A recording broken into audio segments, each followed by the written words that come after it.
what we call sexy. You can see from the title, it's more of a love album.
All right. Welcome to another week of Manversations. And so glad for everybody to tune in and for another week that we're on air. I know you guys had a phenomenal weekend. If you guys went out there to the Miami Northwestern picnic, and we've been having picnics for these clearly for the last couple of weeks. We've been seeing different picnics from different schools. I think last weekend was New Orleans. And I see a lot of energy and everything like that from these picnics. And I definitely want to highlight that I want to see more from these picnics. The energy that you guys are giving into the picnics are good. It's all good, all love. We like to see school pride, but when it comes down to the academics and what the schools and the alumni are doing for the children, uplifting them and making sure that they get the access and the resources that they desperately need. And I think a lot of us are dropping the ball when it comes to that side of it. There's two coins, right? You have the side where you party, you go out there, you party, you do what you got to do. And then you have the other side of it where, you get down to business. Sometimes, even in our lives, we like to do one over the other, or we're extreme on one side and not on the other. When in life, you need a balance. You know what I'm saying? Even if you're a person that's out here doing the work, being serious, you have to make time for you to go out here and, do self-care, making sure you're taking care of yourself, doing joyful things to keep that balance in you. Because if you be too serious, you take life too serious, then it could be the death of you as well. So want to make sure that balance, and maybe I'm biased because I'm a Libra, so Libra's signs of the scales. Our ultimate goal is balancing our lives. So, but in every day, everybody needs balance. You know what I'm saying? You can't be too extreme on one side. It has to be a balance. And I would like to see a little bit more balance in that area. Like I said, if you guys are alumni and you guys feel like your school is doing something, hey, shoot me a text or whatever the case may be. But we're definitely going to chop it up one day and get into real details of it when it comes to the schools, because I really want to know what you guys are doing as far as alumni, because you guys put a lot of effort into these picnics. And I want to make sure that as you're putting these efforts into the picnics, you're also pumping those same energy into the children and the students that go to these schools. That's the reason why you're alumni. You graduated because the people before you had paved the way for you to do that. Now you got to go back and make sure that you're paving the way for the next. That's why we always talk about on this platform that every generation should be pumping out or doing better than the previous generation. You should always put in effort to make sure the next generation comes out to live, at least have a fighting chance to live better than you did. Our ancestors, if you look at the timeline from slavery all the way down to our current times, you can see throughout history that every generation was pumping and doing better for the next generation. They sacrificed. That was part of their code of conduct. Now we don't see that sacrifice anymore because, like I say, the extreme now is just party. It's been partying for the longest. And we have to change that. We got to start getting back into sacrificing.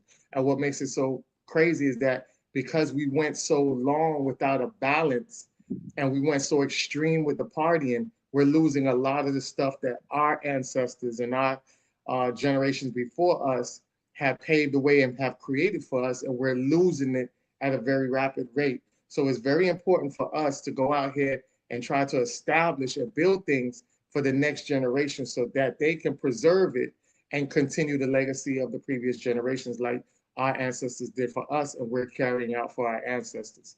So that's very important that we got to do it. But like I said, we're definitely going to do a show. I'm going to invite a lot of alumni to come on and chop it up with us and see what they're doing for the children.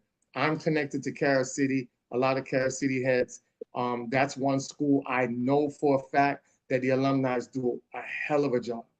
I know my job that I want to do next year because I didn't graduate down here. I graduated up north in Maryland. But the school I did attend down here when I was down here was Miami Norland High School. I went to Norland not high school, middle school. If I would have stayed at high school, I would have attended Norland High, but I didn't. So I ended up graduating up north. So my thing is I'm connected to Norland. And by being connected to Norland, I want to do something with more empowerment. I want to see if I can do a scholarship.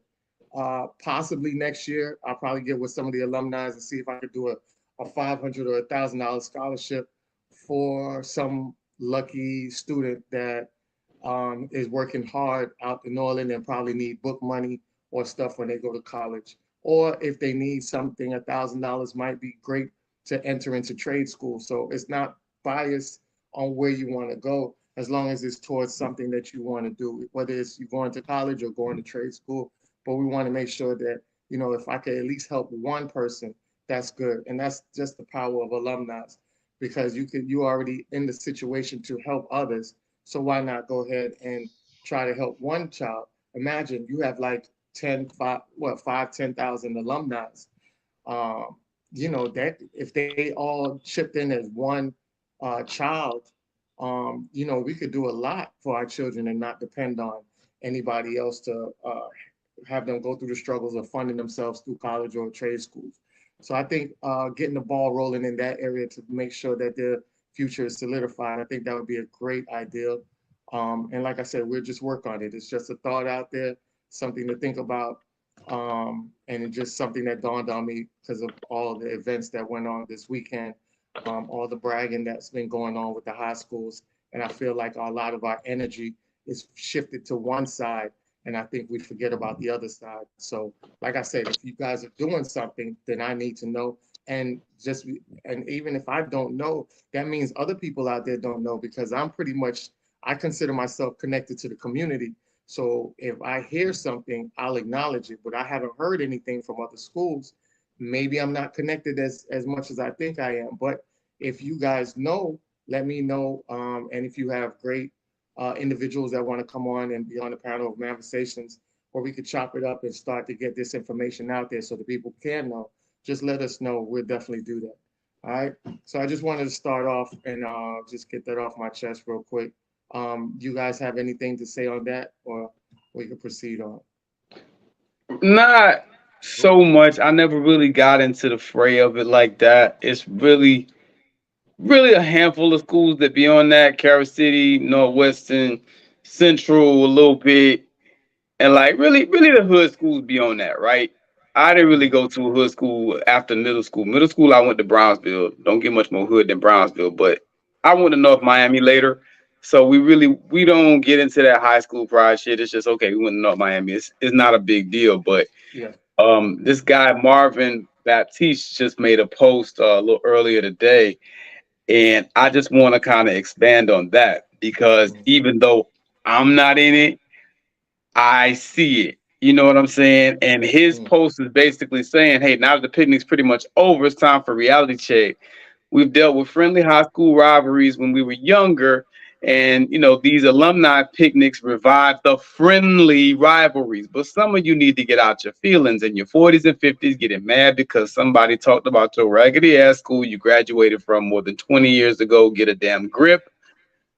You understand what I'm saying? I, yeah. I, I Yeah. want to kind of co-sign what he's saying because I see people really just taking it to the extremes, man, putting extras on it and just it's to the point where it's a little beyond the friendly rivalry. You dig? And it's Yeah. like, come on, Mhm. bro.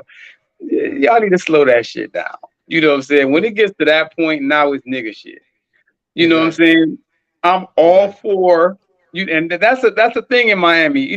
I respect on one hand you shouting out your because really it's they hood, right? That they really Yeah. shouting out.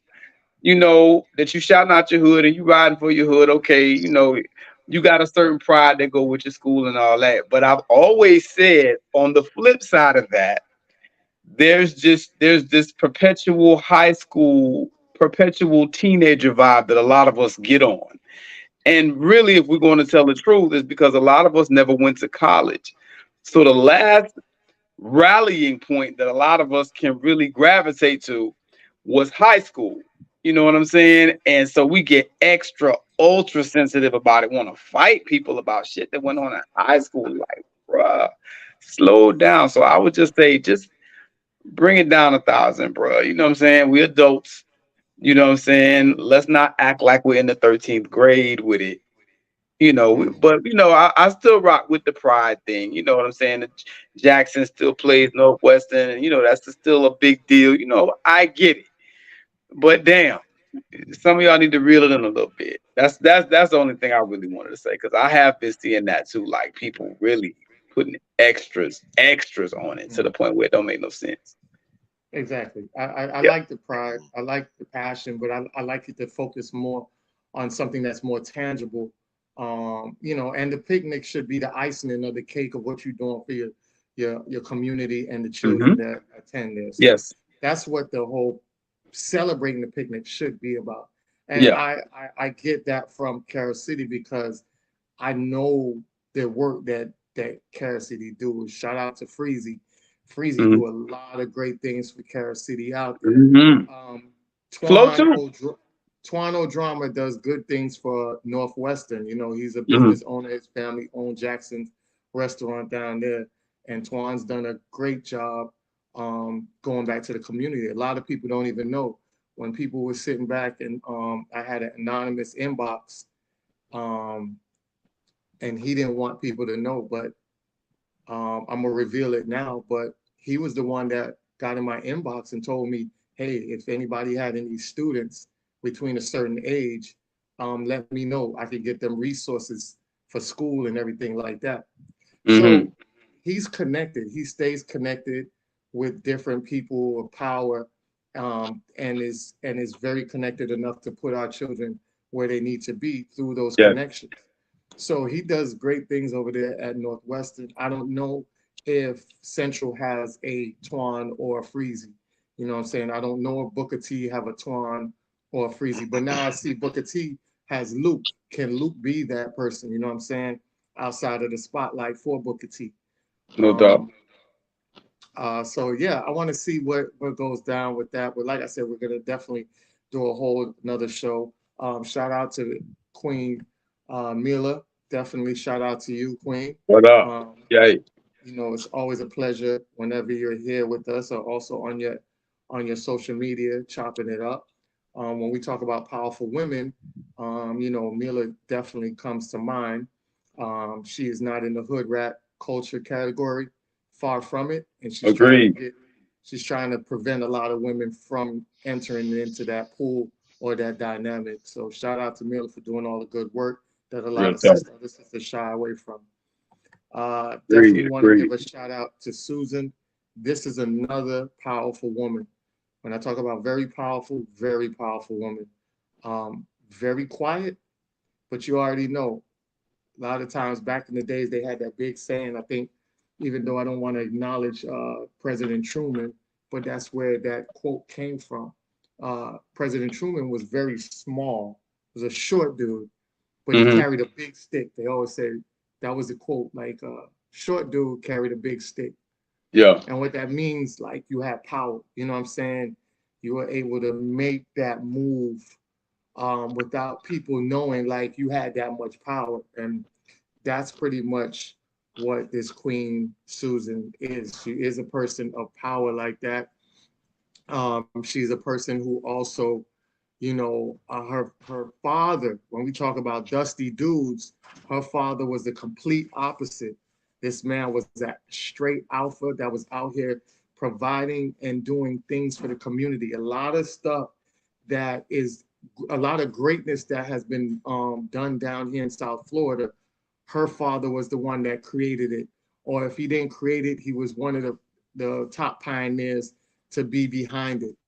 So her father's legacy is very concrete down here. You guys could definitely look up her father, Mr. Pitts, uh, iconic down here in South Florida. The king, he did transition. I say to our king, he did phenomenal work while he was here. God called him on to do phenomenal work elsewhere. So I know he's going to be doing great work wherever he's at right now. And Salute. that's the whole thing about it. The whole thing about it is to have that legacy, to create that legacy here. Because when you create that legacy here, um, it says a lot. You leave a lot because people don't understand when you're going out there being dusty or you're being a hood rat, you're not leaving a legacy. Because guess what? The minute you stop being in the limelight for being dusty or being a hood rat, nobody knows about you. Trust me, Right. we won't even be talking about Suki Hana or Big Red, Sexy Red, or whatever her name is, or a Lizzo and all these other people, because once their time is up, you don't even hear about them no more. Remember, Stacey Dash used to be that person that we always hear in the media. You don't even hear Stacey Dash no more. Have you Mm. seen Stacey Dash no more? No, you haven't No. seen. You know what I'm saying? So you got to understand people are there when you're doing hood rat culture, bedwinching culture. You're not gonna last long. There's no legacy behind it. Remember, our queen sister Harriet Tubman. How long has that been since she's freed people from slavery? And we still to this Still day talk talking about it about. We still talk about her name. all the We time. still we still talk about Malcolm X. We still Mhm. talk about the Dr. Kings. You know, Drew Noble Ali. We still talk about him. We talk about Marcus Garvey. You know what I'm saying? People that solidify legacy. We talk about them all the time because your Real talk. legacy don't die. You do, but your legacy lives on. And when you're not out here creating legacy, you're really not nobody. So you can have the biggest rims and the biggest car, or you can have the best looking weave and the best BBL. But when you die and perish, nobody knows you. They're gonna go on to the next dusty person and highlight them until their time is done. But when you're out here creating greatness, you're being an alpha, you're being that dominant woman, making and creating legacy, man, it says a lot. So this is one of the reasons why we wanted to do the show tonight. Dusty dudes and hood rat culture. And the reason we wanted to highlight because we're getting a lot of blowback now. Um, People don't understand that when we were telling, remember, we all three of us, if you followed us on our platforms, we were telling you guys from day one to chill out. We was telling you don't go that direction. But guess what?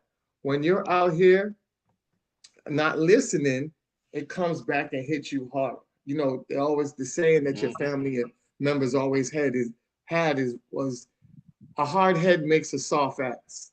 Mm. Pretty Real much talk. that's what it is. A hard head makes a soft ass.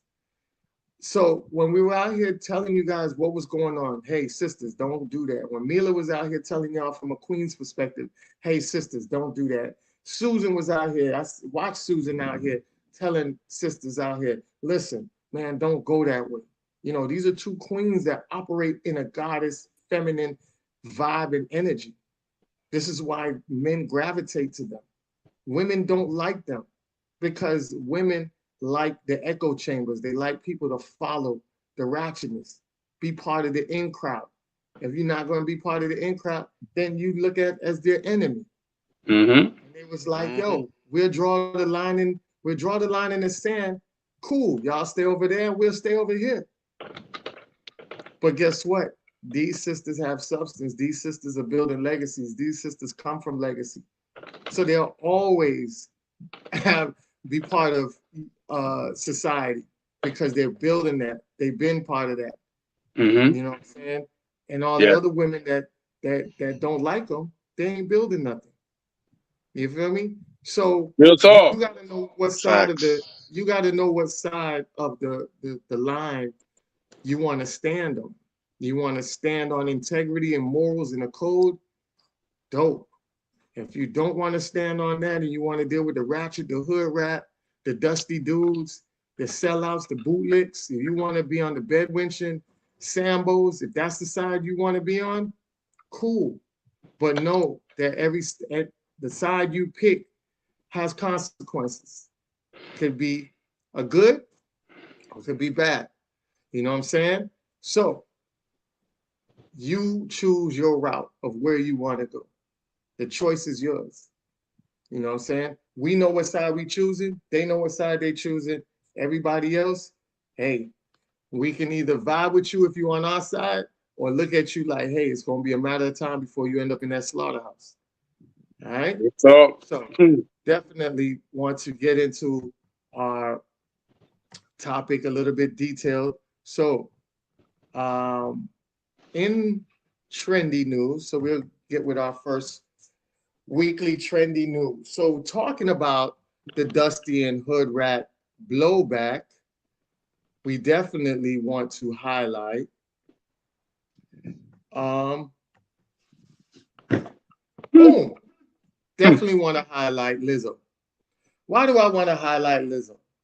Man. Because we've been telling you guys for years that Lizzo, Gabby Sidibe, and all these women that they project as this house mammy, this big oversized woman that they'll put up, you know, the Anja Mamas that they dress up dusty and have them around white folks because white folks feel comfortable around plus size black women.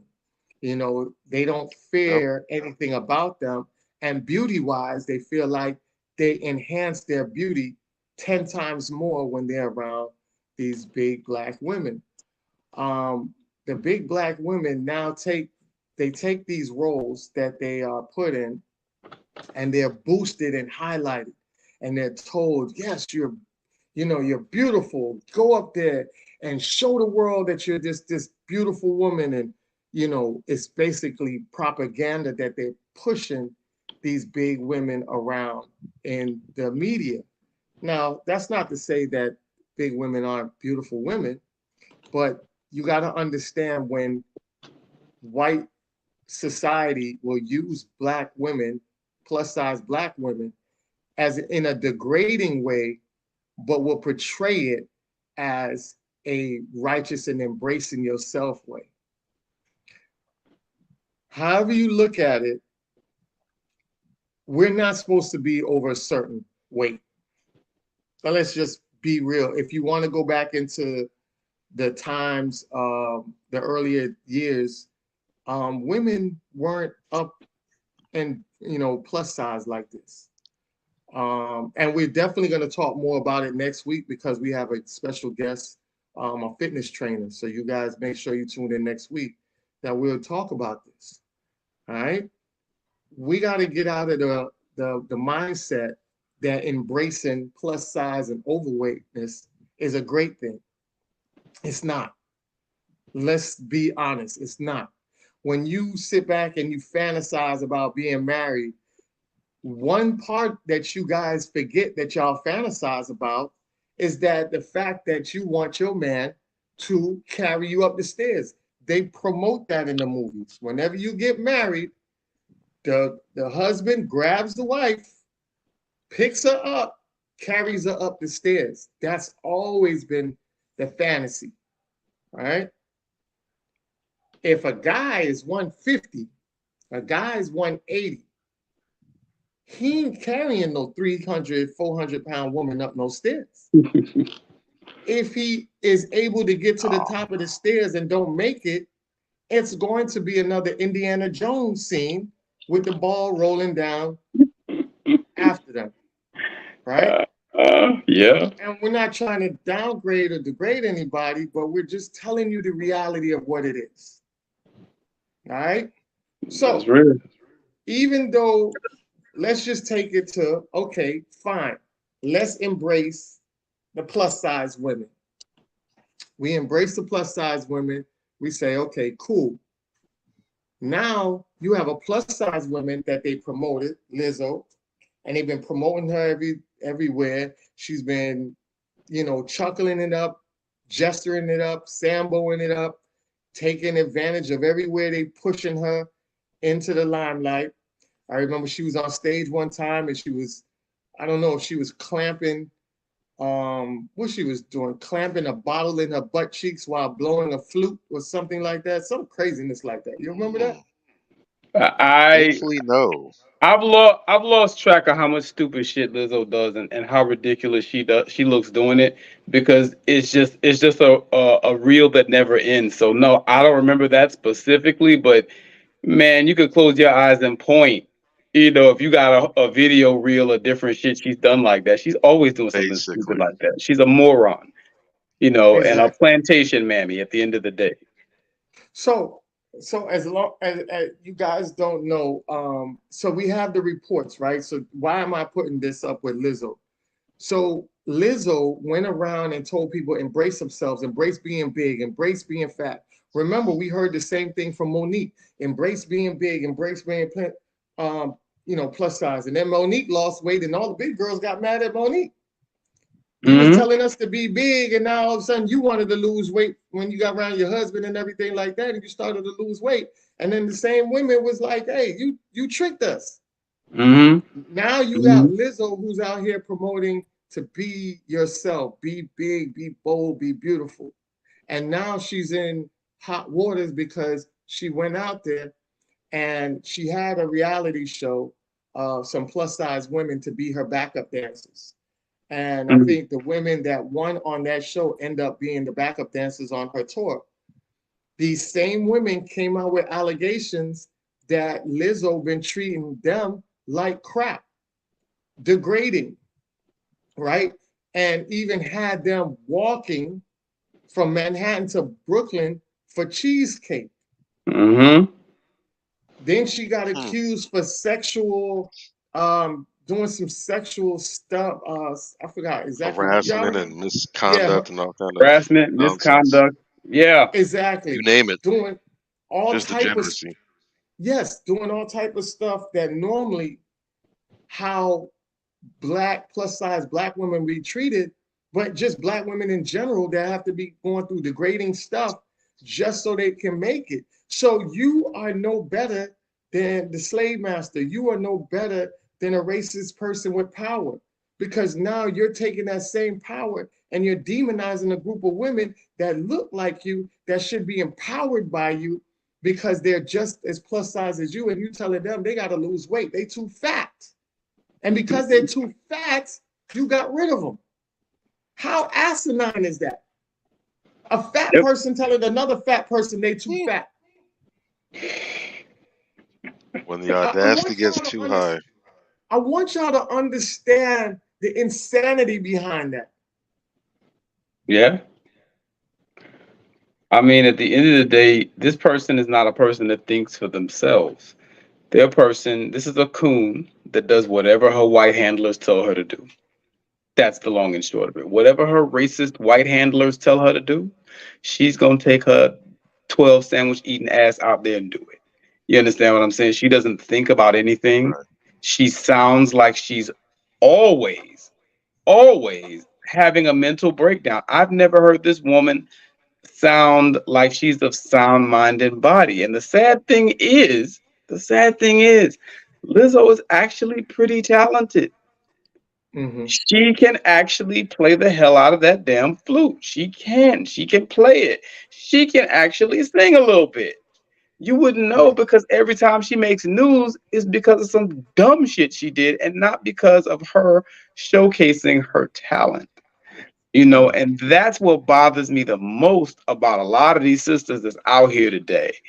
They are actually very gifted sisters. Not everybody is like Sierra, who just kind of, we kind of get why she does things that she does, right? But Lizzo is extraordinarily talented. Chloe Bailey is extraordinarily talented.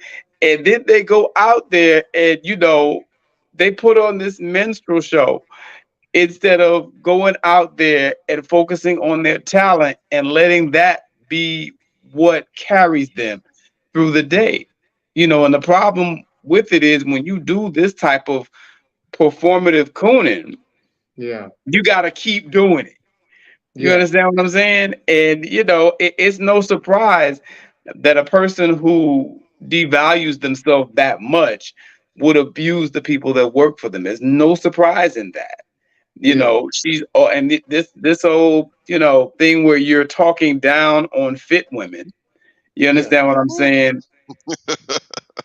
Come on now. The nerve. Listen, my wife went through the same thing. All these women, some of the women around her talk about, oh, you skinny. And I told her, man, don't let nobody get away with it. You let their ass have it the next time they say some shit to you like that. And the last time someone said something like that, she was like, it's okay, girl, go to the gym. You can look like me. I'm like, yes. Nice. Because, goddamn it, that's what they really want to say. You understand? It's been proven with Lizzo. It's been proven with Monique. These women are jealous of you at the end of the day. And instead of just getting up off your lazy ass and going and working out so that you can look like that, or asking her what she's doing in terms of dieting. Shout out to Mila Renee. She's on here right now. Mila Renee could put you up on that game in terms of dieting and working out. Instead of asking somebody like that, no, you just do the next, the next low energy thing you could think of to do, which is to hate on that person. And that's Mm. law as hell, man. And I listen, you know how I don't play like that. You know what I'm Yeah. saying? You say something slick to me, you gonna go home crying. So Correct. listen, sometimes you just gotta check people and check people hard, Yeah. because the problem that we have out here with a lot of these low energy people is that nobody is checking them. They have this echo chamber of morons that they can find Mm. anywhere that Yeah. tells them that their little bullshit opinion is just as valid as anybody else's, and it's not. Correct. Everybody don't deserve to be heard. Some Correct. people don't need to speak at all. Just don't comment, especially people who don't know what they're talking about. That's real talk. Some people just put a muzzle on it. We don't need to hear your little bullshit, insignificant opinion. That's real. Yeah. There are some people, I'm all for the idea of hearing different perspectives. Yeah. But me and Bobby had a interaction with this one young lady this week, and the post where the lady came home after 13 hours of working, and she made her husband dinner that got all the women triggered, and they would talk about how she was being abused and all this bullshit. Dude, I mean, they were foaming at the mouth. And we had this one in particular. She just kept going on and on and on. You ain't going to change my opinion. And I had to explain to her, little mama, nobody's trying to change your opinion. You're Yeah. loud and wrong, and you're being corrected. You're not even Correct. listening. The comment she was making was making it very obvious she had not even read the responses that I sent to her explaining Hmm. that this was something that was staged. And the lady Exactly. staged it because she knew that it would get people triggered like that and go viral. And sure enough, Correct. What's crazy Correct. is anytime there's a woman that does something nice, goes out of her way to do something nice and kind for a man, you get this response. Correct. And it makes me think about the damn they clone Tyrone movie. What are they Mm. putting in the damn relaxer that these women putting in their hair? What's in the chicken? I mean, damn. The least little thing of your ass ready to jump out the window for some bullshit. We gotta got Yeah. that tighten weave, up. got their brain cells in a cobra clutch, man.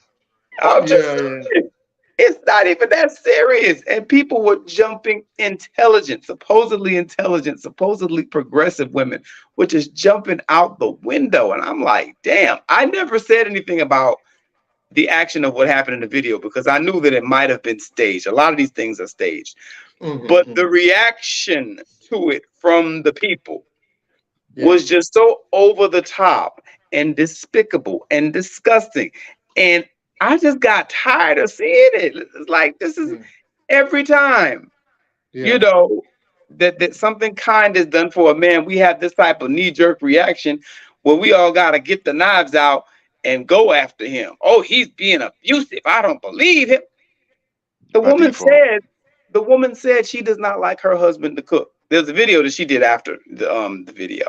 She Mm. said herself she does not like her husband to cook. That man isn't holding a gun to her head and whatever. She don't like her husband to cook.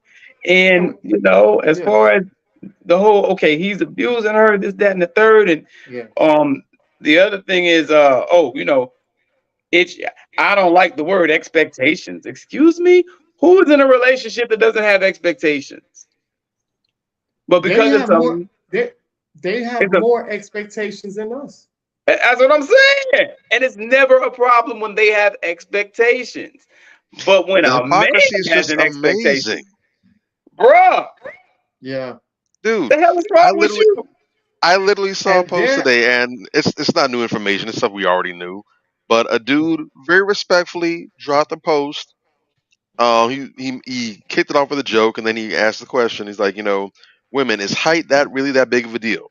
Yeah. If your Yes. man is in such a certain height, or whatever, is it really that big of a deal?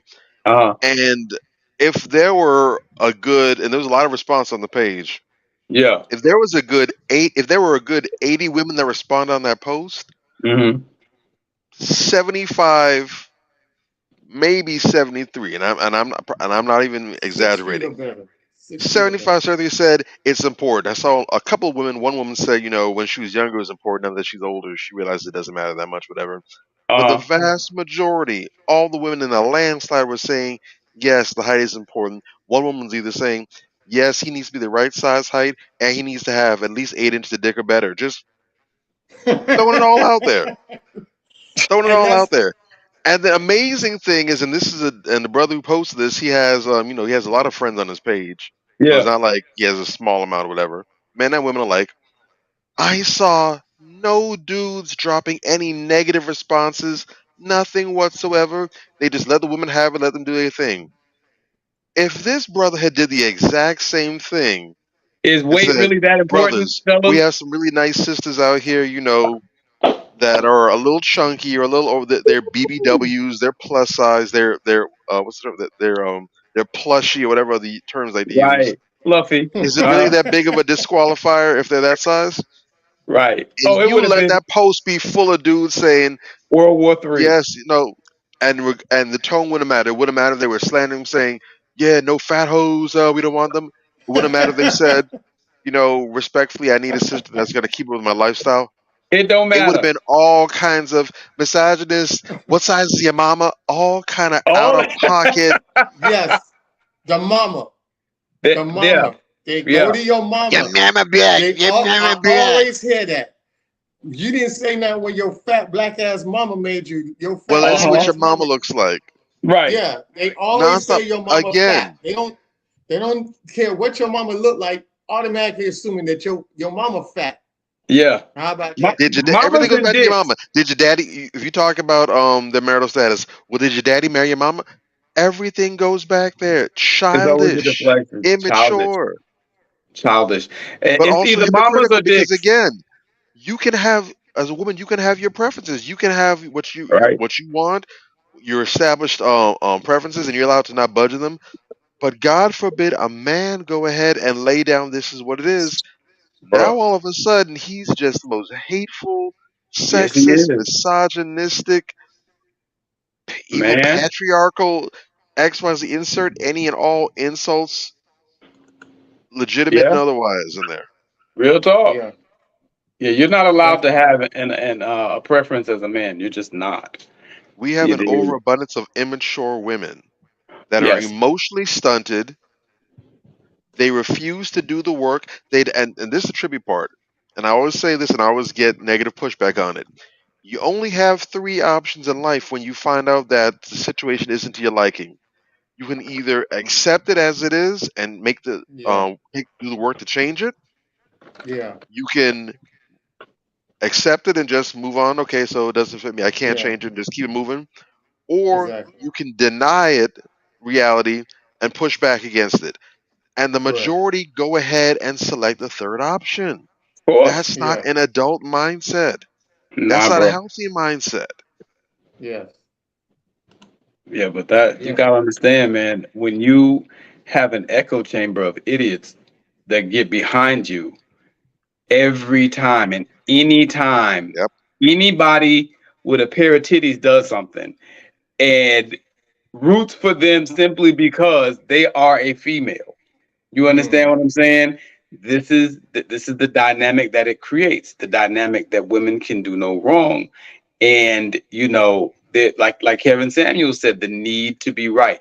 You could be dead wrong. We're going to make you right somehow. Shout out Carly Russell, right? Mm, Because there are women out here caping for Carly Russell. of Mm-hmm. And you course. like, huh? Of Yeah, course. that you would think, this woman, she's actually with what she did, she's actually endangering black women as a group.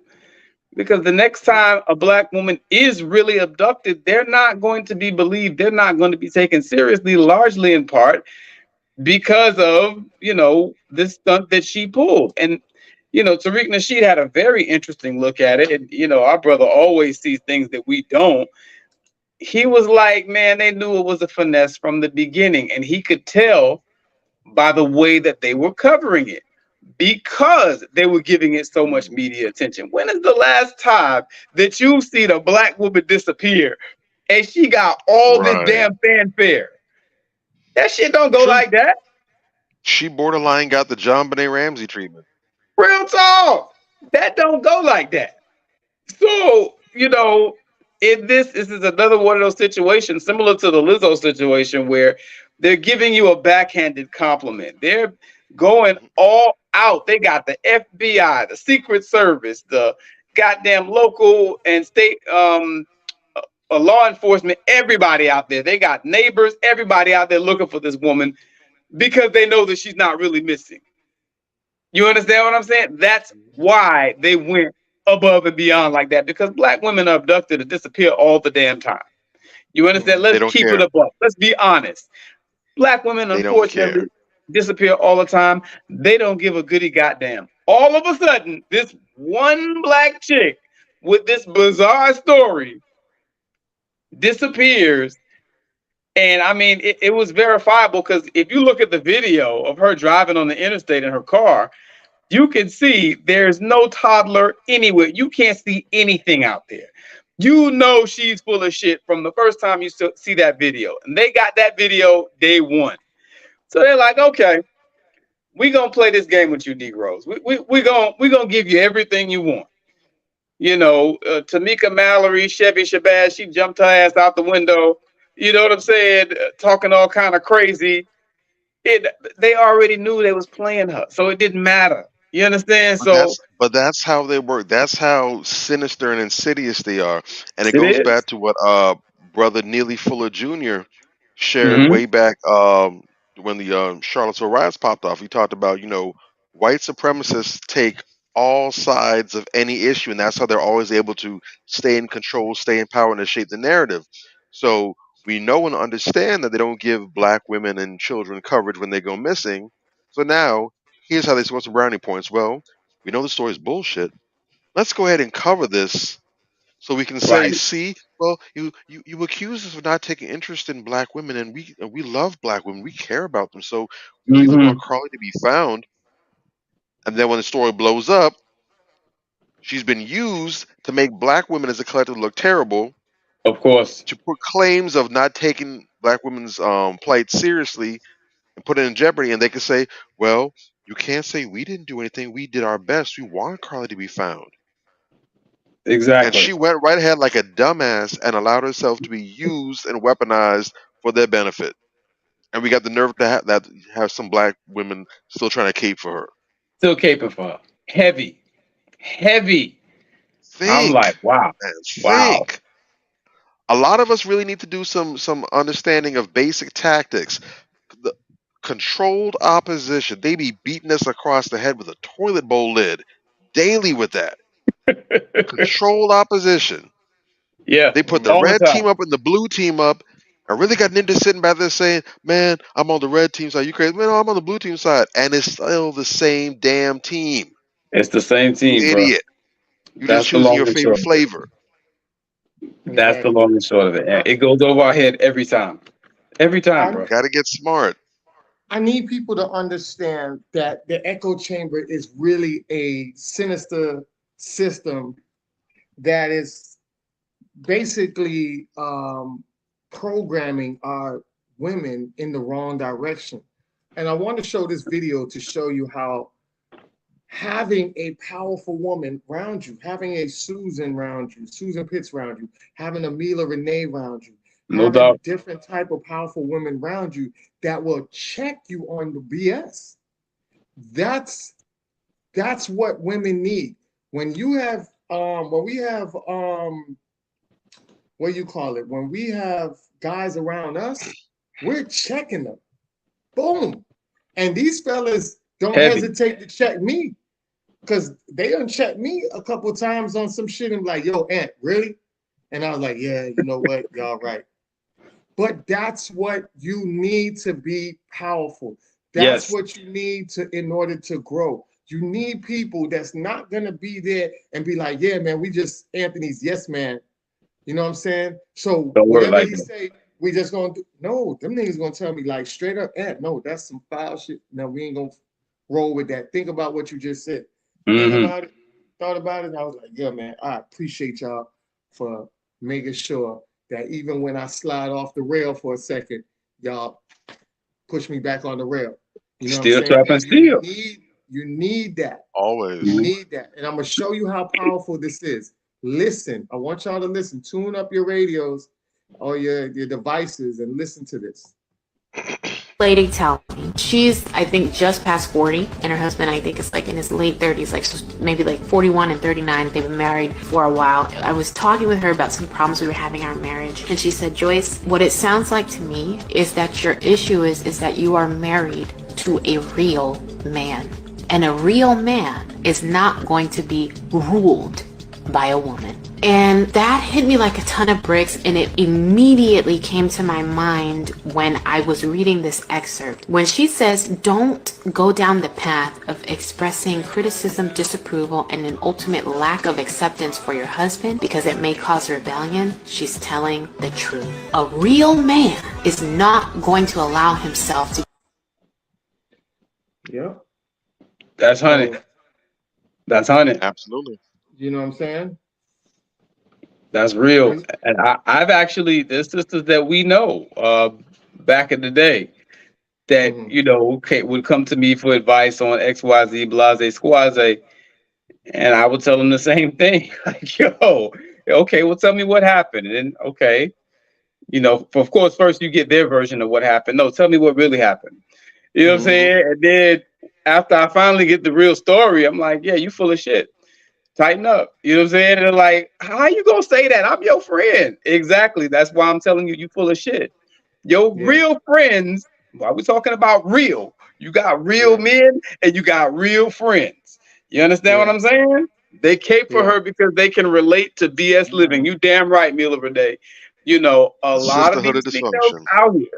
What up, Shooter? Shout out to Shooter, man. That's a bomb ass engineer and producer, good friend of mine.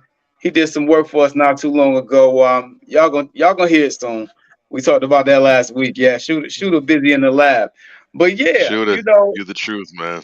Shooter is the truth. He gonna get that mix pristine. Anyway, so yeah, you got these people out here. They putting the battery in these women back, and you're not helping them.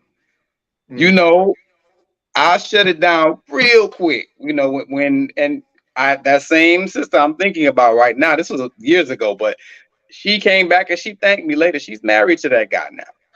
You Nice. understand what I'm saying? And hell, there's another one I can think of. Same thing. Oh, he doing this, he doing that, that. Okay, well, tell me the whole story, exactly what went down, whatever, da da da da da da da.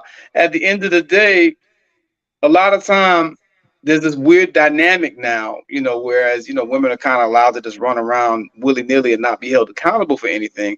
They think Mhm. that they get to tell you when to be a man, Mm. and that's the shit that you got to check at the door. Yeah. When and how. You feel me? It's like you don't get to Right. choose. You said that you like this, that, and that about him. Oh, you like that he's a protector. You like that he's a provider. He's very firm. And okay, well, now that he's being that way with you, all right, he's being firm with you. Isn't that what you Mm. said you like about him? Yeah, but what had happened was no, goddamn it. He's being firm with you because you're trying to get some shit past him that you really shouldn't be. You know better than that. Check Yeah. yourself. And more of It us need to goes be on back that. to just to really insert in there real quickly. It goes back to this really ridiculous, contradictory fairy tale Yeah. as fantasy that I first heard from a chick years and years. I'm talking like decades. I might have still been in middle school actually when I heard about this, and that Mm. just further goes to show just how juvenile the thinking is. Yeah. But um, this idea of I want a guy who's just this super thug. He's just mean. He's just nasty. He's ready to go at it with any and everybody. But with me, he's a teddy bear. Right. You know, Right. he's hard. He's hard on the outside. You know, he's bulletproof, super tough and steel, but somehow I just have access to all the squishy goodness Man, inside. And I'm man, look, like, and I knew back then as a kid, this is retarded. This is bruh. this is stupid. And as an adult, I see women who still have that same kind of philosophy in their heads, and you hear about this most commonly when there's the whole concept of protecting women. You Right. say, what does that look like? And then you get to the meat and potatoes of it, and you find out, oh, you don't actually want protection. You're advocating for rescue. You want to Yeah. be free to Yeah. be as wild and reckless, make as many stupid decisions and choices as you possibly can. And when it hits the fan, when you end up to your neck in quicksand, when Yeah. when the whole building is collapsing around you on fire, now all Uh-huh. of a sudden you want a friggin' rescue hero to jump through the window and save you. You won't be saved by a When light if skinned you nigga were with good properly hair. protected, But like the Tyler Tyler Perry, Perry hello. movie.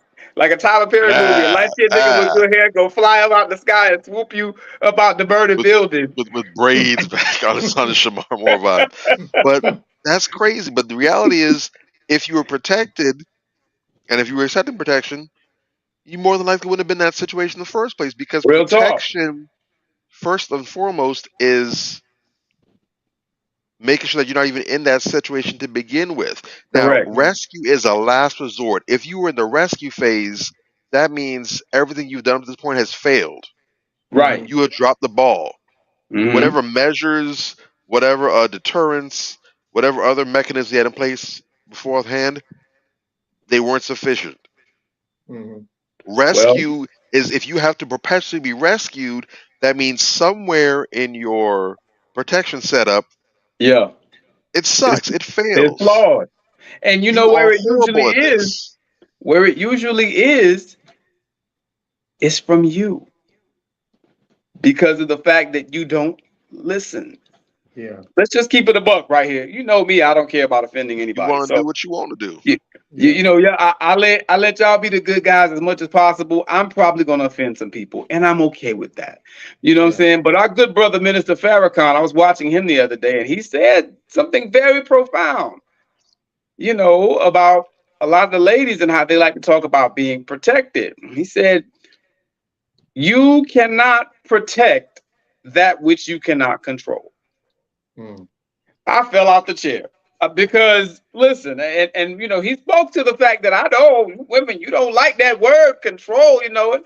He's Hmm. not, but you have to understand that a certain level of control is required for Mhm. order in the first Yeah. place and for security in the second place. And that's the long and short of it. If you're not willing to Correct. relinquish that, go somewhere else. That's the long Correct. and short of it. You know, Nobody is telling men out here to be a tyrant.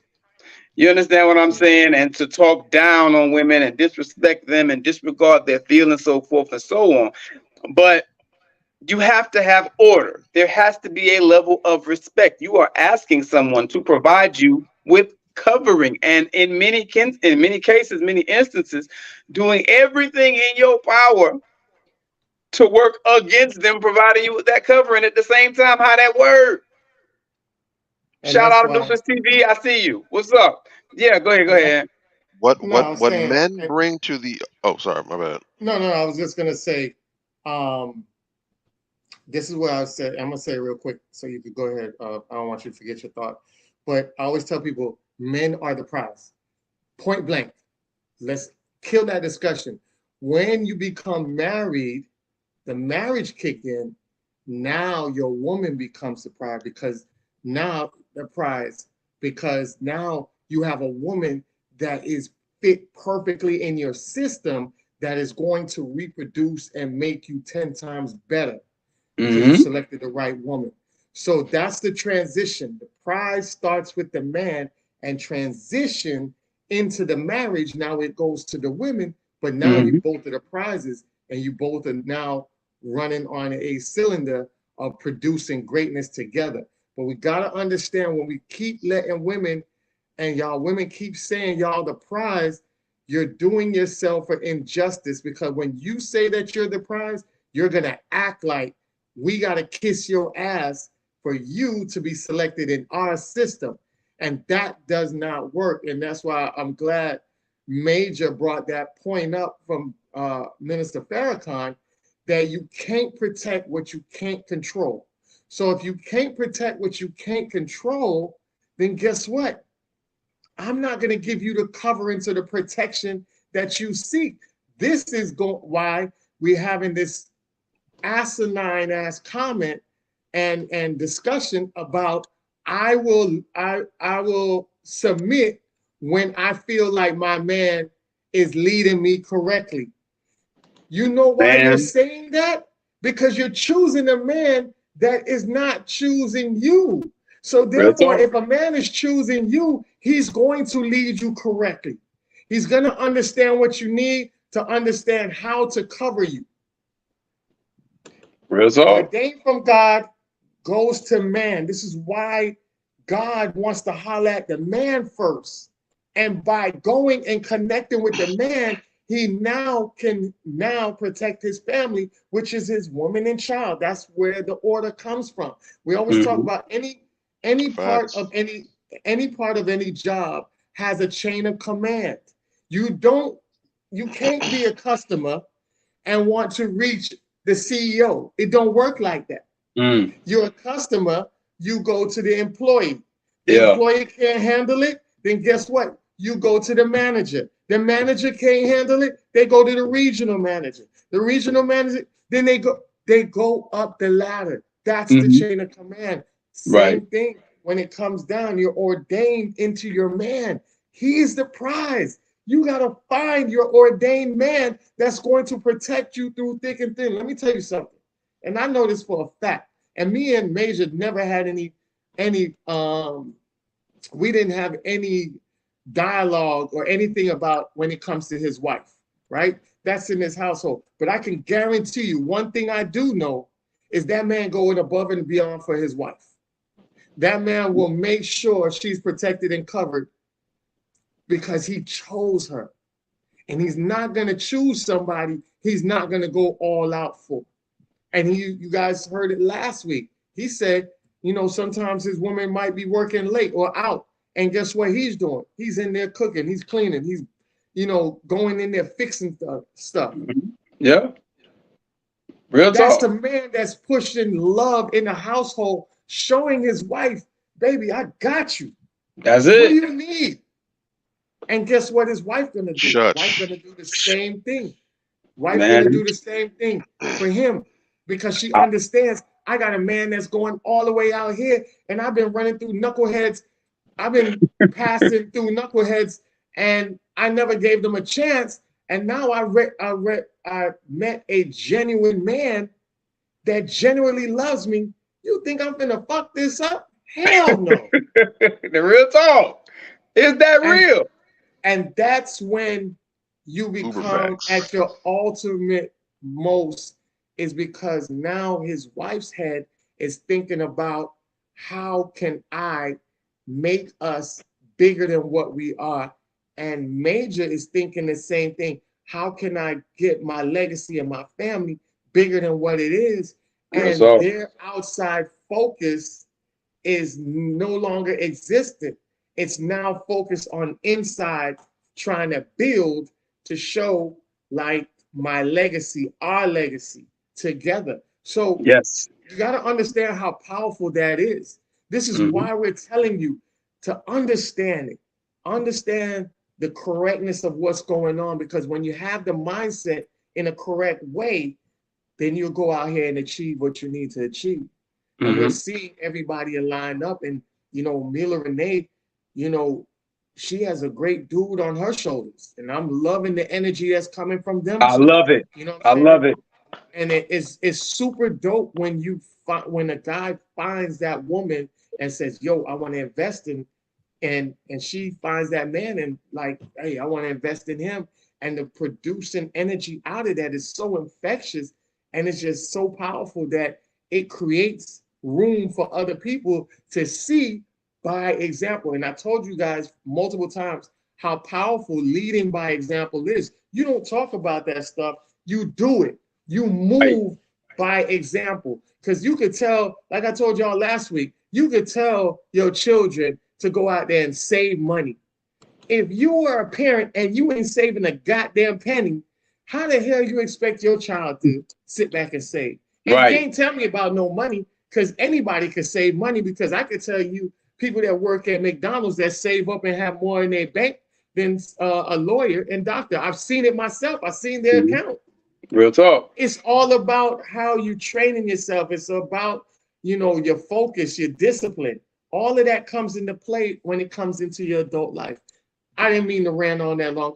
Bobby, I hope you ain't forget your thought, but I'm gonna pass it back over to you. I just wanted to say that real quick. No, I Nah, still got it. I still got a chokehold. I was gonna say, just to further drill down on what you said, I wouldn't even just so much say that the man is a prize because a man in and of himself, just by virtue of having a stick and some berries, Yeah. that doesn't make him the prize. It is the masculine man who is the prize. Mm, Because if this is a man who's not masculine, if he's yeah. effeminized or he's neither on neither end, he's just right in the middle, just neutral. What's going to Yeah. happen is he's essentially going to be a lame duck. Yeah. He's going to have the form, he's going to have the shape of the man, but he's not going to be Yes. operating in the way that a man should be moving. See, it's the Yeah. masculine man that secures his woman and secures his household. It's the Yes. masculine man that protects and that provides. It's the Exactly. masculine man that when there's a bump in the night, he hears something. The wife might not even be up just yet, but he hears that he goes to secure the check on the premises to make sure everything's cool, mm, and he Correct. responds to any threat that's out there. If yeah. it's a feminized dude, he's doing like Scooby Doo and Shaggy. He's trying to jump in her arms. Zoinks!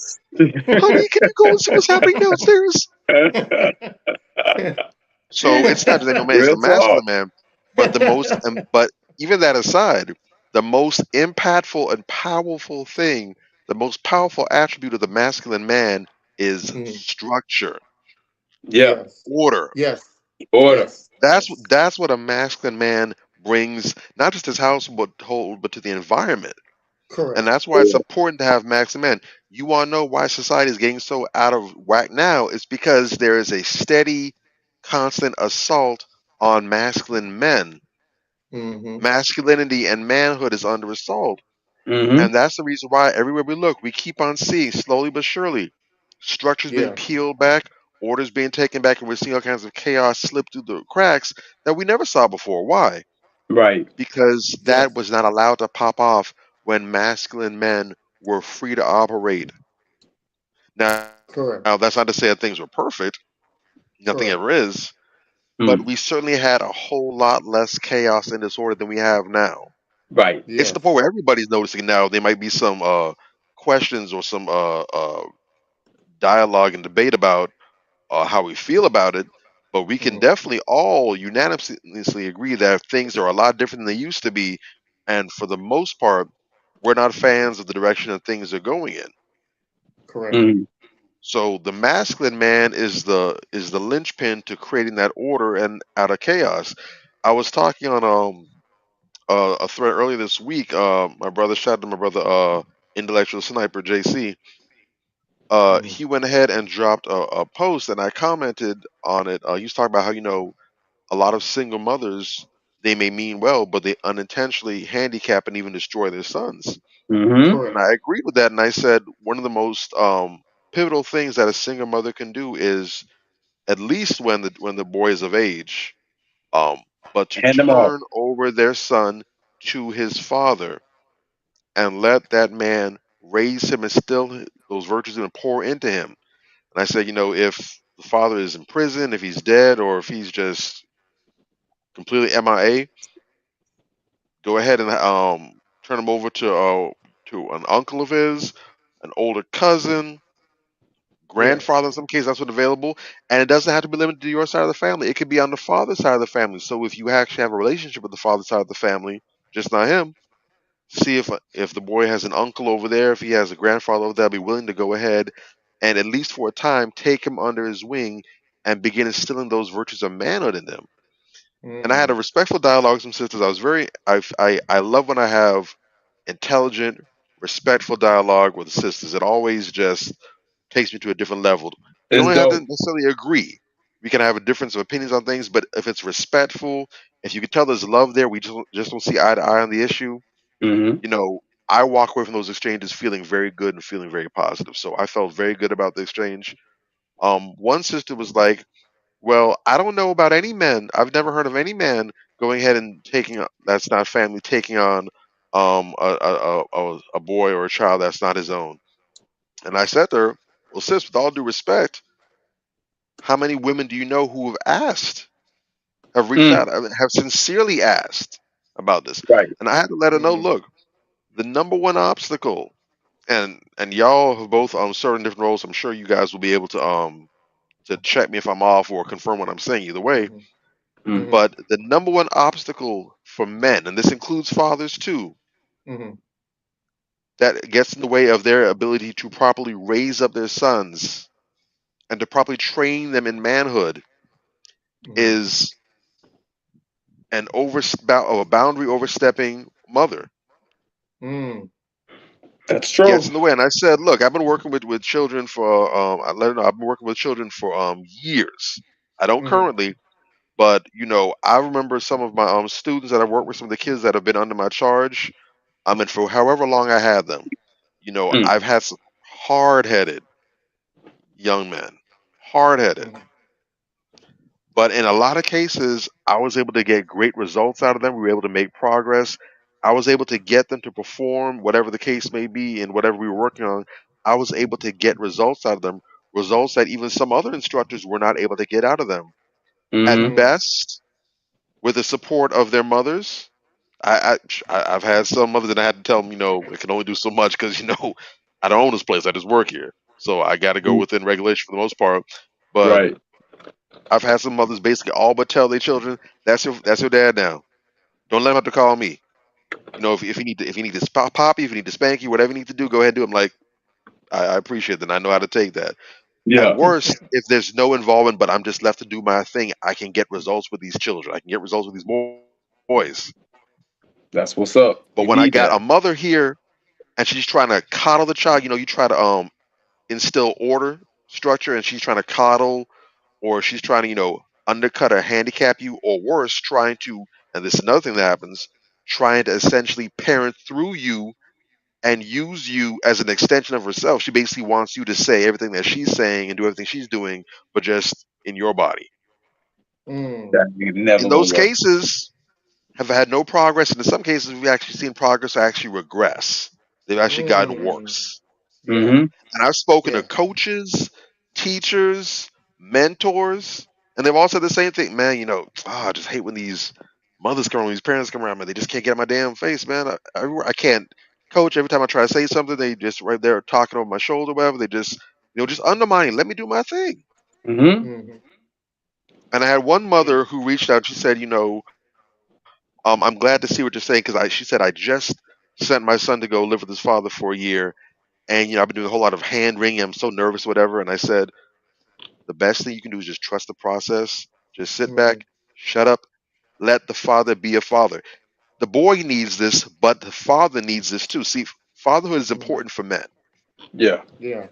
Now, I'm Real not talk. going to say I'm not going to say every man needs to be a father, just like I'm not going to say every man needs to be a husband, because that's not for everybody. Yeah. Right. You know, I feel that I feel that both husbandship and fatherhood are divine callings. Those are serious things. I know some people say things like marriage is a piece of paper, or they take a very reckless approach with having children. But to me, those are very sacred things. It's a sacred responsibility where you'd say, I'm going to take on responsibility for another person. That's Mm. huge. Exactly. So there's things that being a father is going to pull out of you as a man. It's going to refine you. You're going to have to confront some things because as you see this little person who's an offshoot of you, you're going to see a lot of yourself in that child. You're going to see some good things in that child, but you're going to see some bad things in that child as well too. Yeah. True. And you're going to have to find ways how to steer your child through those landmines so that these flaws, these setbacks that the child has, they don't become a handicap to the boy. Correct. It's Yeah. going to That's cause you good. to become a better man by consequence. So you got to go ahead and do that. Said let him do his thing. If you keep on interrupting, if you keep on trying to, you know, step in and intervene, it's not going to work. Otherwise, the man just kept the boy. What you send him off for? And I Real told him the best talk. thing you could do, take up some hobbies, maybe start a business, do something now that you're not the custodial parent anymore. That's a lot of free time and mental time that's that's that's open to you now. Yeah. Do something that's going to keep you busy and constructive that you can put all that mental energy towards. And I'm positive Agreed. that your whole family is going to be better for this experience if you just trust the process. But that's what men do. That's what masculine men do. Yeah, there's statistics that back that up as well. Masculine men produce better outcomes for their children, more successful children than single mothers. That's just statistics. You can't fight it. A lot of times women like to, Structure. a lot of times women like to look at themselves as isolated anomaly um, incidents when they talk about certain situations. Well, I produced and raised a successful son. We're talking about statistically, we're talking about nationwide. It's not like that for everybody. There's more men that produce successful children versus single mothers because a masculine man still carries the dynamic of maintaining a two-parent household. Because That let me structure tell you is something. important. Yes, Mm-hmm. well, let me tell you something.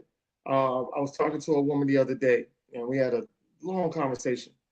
And I was telling her, like about my stepson and how he ended up being like with 3 months he was with Burger King and he got promoted in 3 months. And he hugged me and he said, my hard work is watching you every day get up, go out there, work, never complain, bring food to the table. I wanted to be like that. I wanted to show people that I had that same drive. That's why I always Mm-hmm. tell people to lead by example. And trust me, children are watching. When you think they're not watching, they're watching. Trust me. Hmm. So I was telling her about that, and she was telling me that she had a son, and she was like, her son really isn't, into cleaning or doing, activities like that.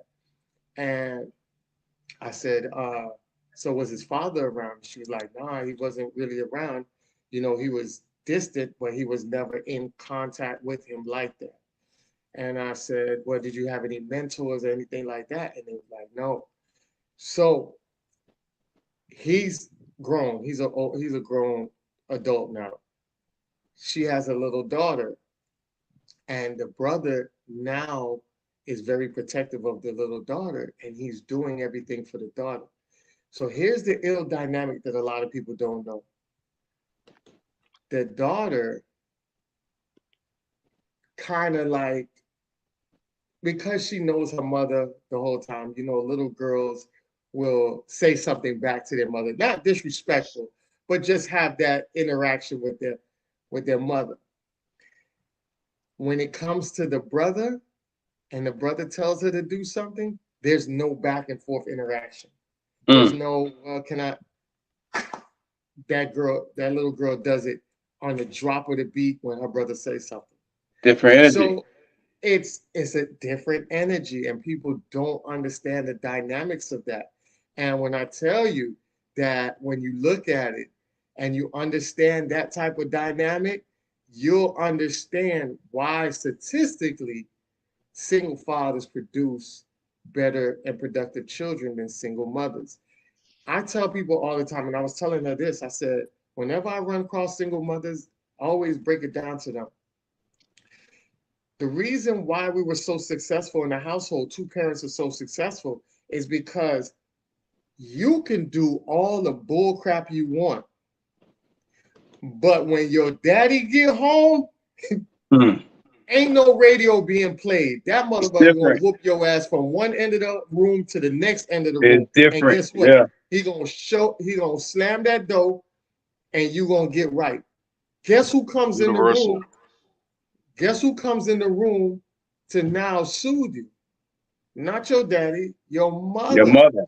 Yeah. So your mother comes in now and she's telling you, baby, the reason you got beat like that, you got to understand you can't do this, you can't do that. Now she comes in with the nurturing. Baby, go ahead, clean yourself up. I got some food for you. Go eat. Now remember, think about what you did so your daddy don't have to go through this again. And you don't Mm-hmm. take your dad. That was the dynamic. And you know what's so crazy about it is that even our police officers use that dynamic. They call it good cop, bad cop. And that's True. how they get a lot of that's how they get a lot out of the criminal. You see what Yep. I'm saying? Psychology right there. Exactly. So it's like the bad cop will sit there and badger the criminal, badger. And the guy's like, I don't want to talk. And then the good cop come in and be like, hey man, here's some water. You want a cigarette? All right, man, here's some cigarette, man. I know he could be a little ass at times, but you know what I'm saying? We just want, Hmm. and next thing you know, he over there smoking a cigarette, drinking the water, and he's singing like a bird, telling Yeah. everything to the good Hmm. cop. Telling That's the everything. same dynamic we had in the household. That's why it was so effective for two parents to be in the household. We got so much done and we had productive children. Mm-hmm. So yes, I just wanted to point that aspect of it out of that. Oh, a lot of times people don't understand the dynamics, and I think you brought something real good up, Bobby, um, where a lot of times we don't look at men. Men don't have that automatic grace or anything like that. But men go out here and do so much, and even men get treated so bad, even when they put their life on the line or they put themselves in harm's way, just so that our women and men, women and children can survive and be successful, or push them into another realm, right? So I just want to show this video real quick and show you. This is a very powerful video, and I think a lot of people don't understand it, but I'm gonna give you perspective on it. All right. Go Off for on it, a man. motherfucking boat and that bitch started to go down like the Titanic and there was only a certain number of lifeboats, they gonna say women and children first. And if you a nigga, if you say, hell no, man, I'm getting the boat first, immediately you're gonna be judged. Just because you value your life over allowing a bitch and a baby to live over you, women don't have them kind of problems. We ain't asked to sacrifice our life because we are a certain gender. We ain't asked that. In situations where it's a choice, the world places They Mhm. place a lot of burden on That's men. real. Hmm. That That's is real. real. We gotta we gotta It's be real. truthful about our conversation. That what we do here. But what she said is very real. We as men don't get that option, and this goes back to what I was saying before, where men are 3 times more likely to commit suicide than any other gender. And you see why. You value your life, and somebody says, nah, you can't go yet. Mm. When you look at the Titanic, even when you look at the movie, I know most of us see the movie, it was a band of men that was sitting there playing the guitar because they knew they wasn't even going to get off the boat. So they Real was like, talk. man, you know what? We're going to just play this music, and, the women and children going to get off the boat, and we just going to go with it. You see what I'm And if saying? you So think, I just, and if you think about it, and again, we're not talking about this is the expectation that's placed on men with their wives and their children, mhm, These or are even men random and their people. families.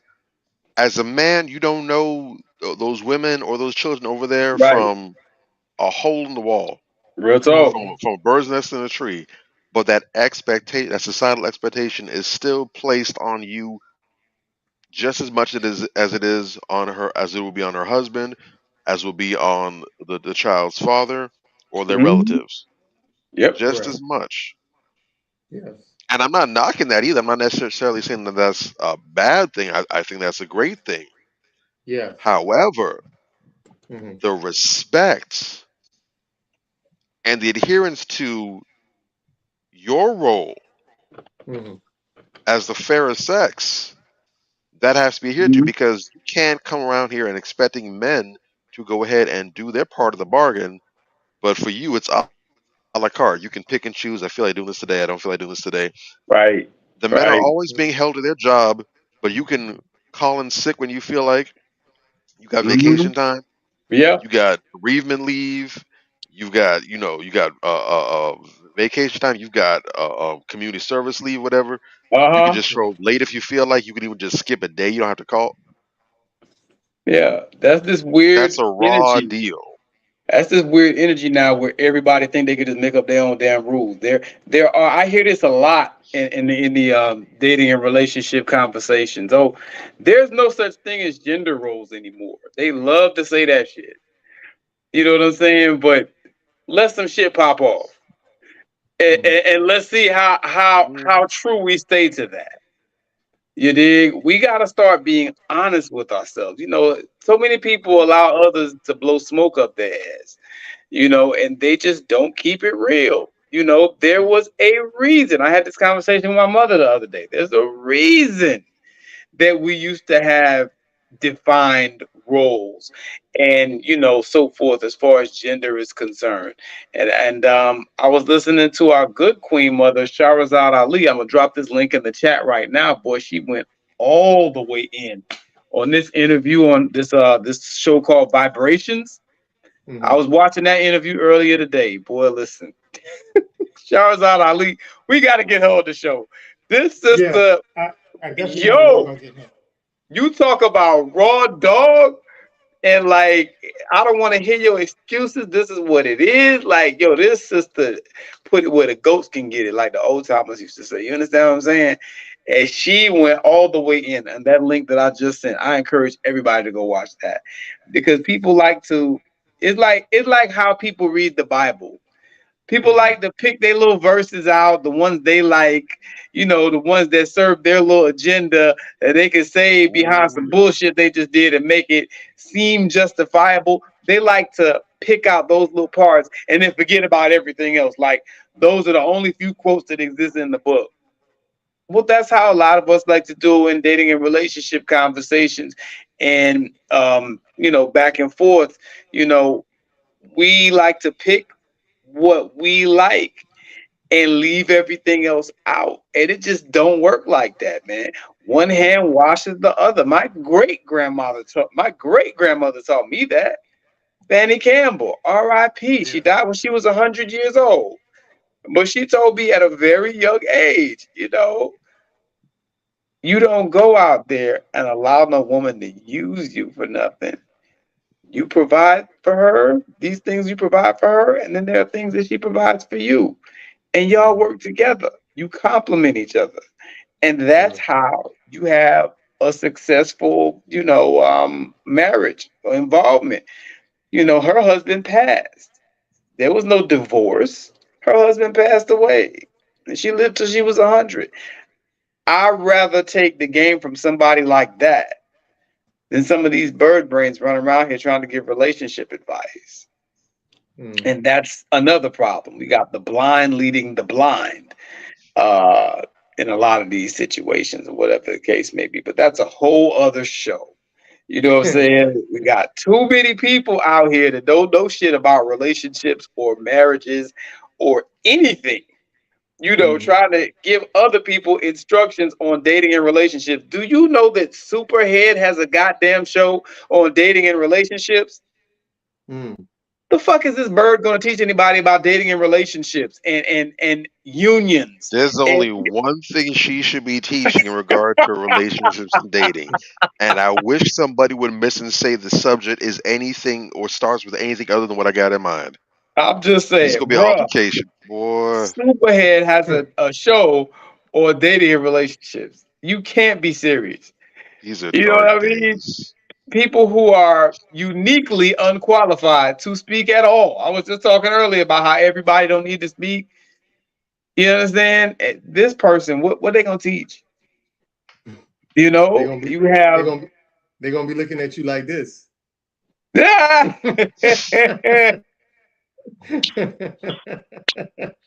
Hey yo. boy.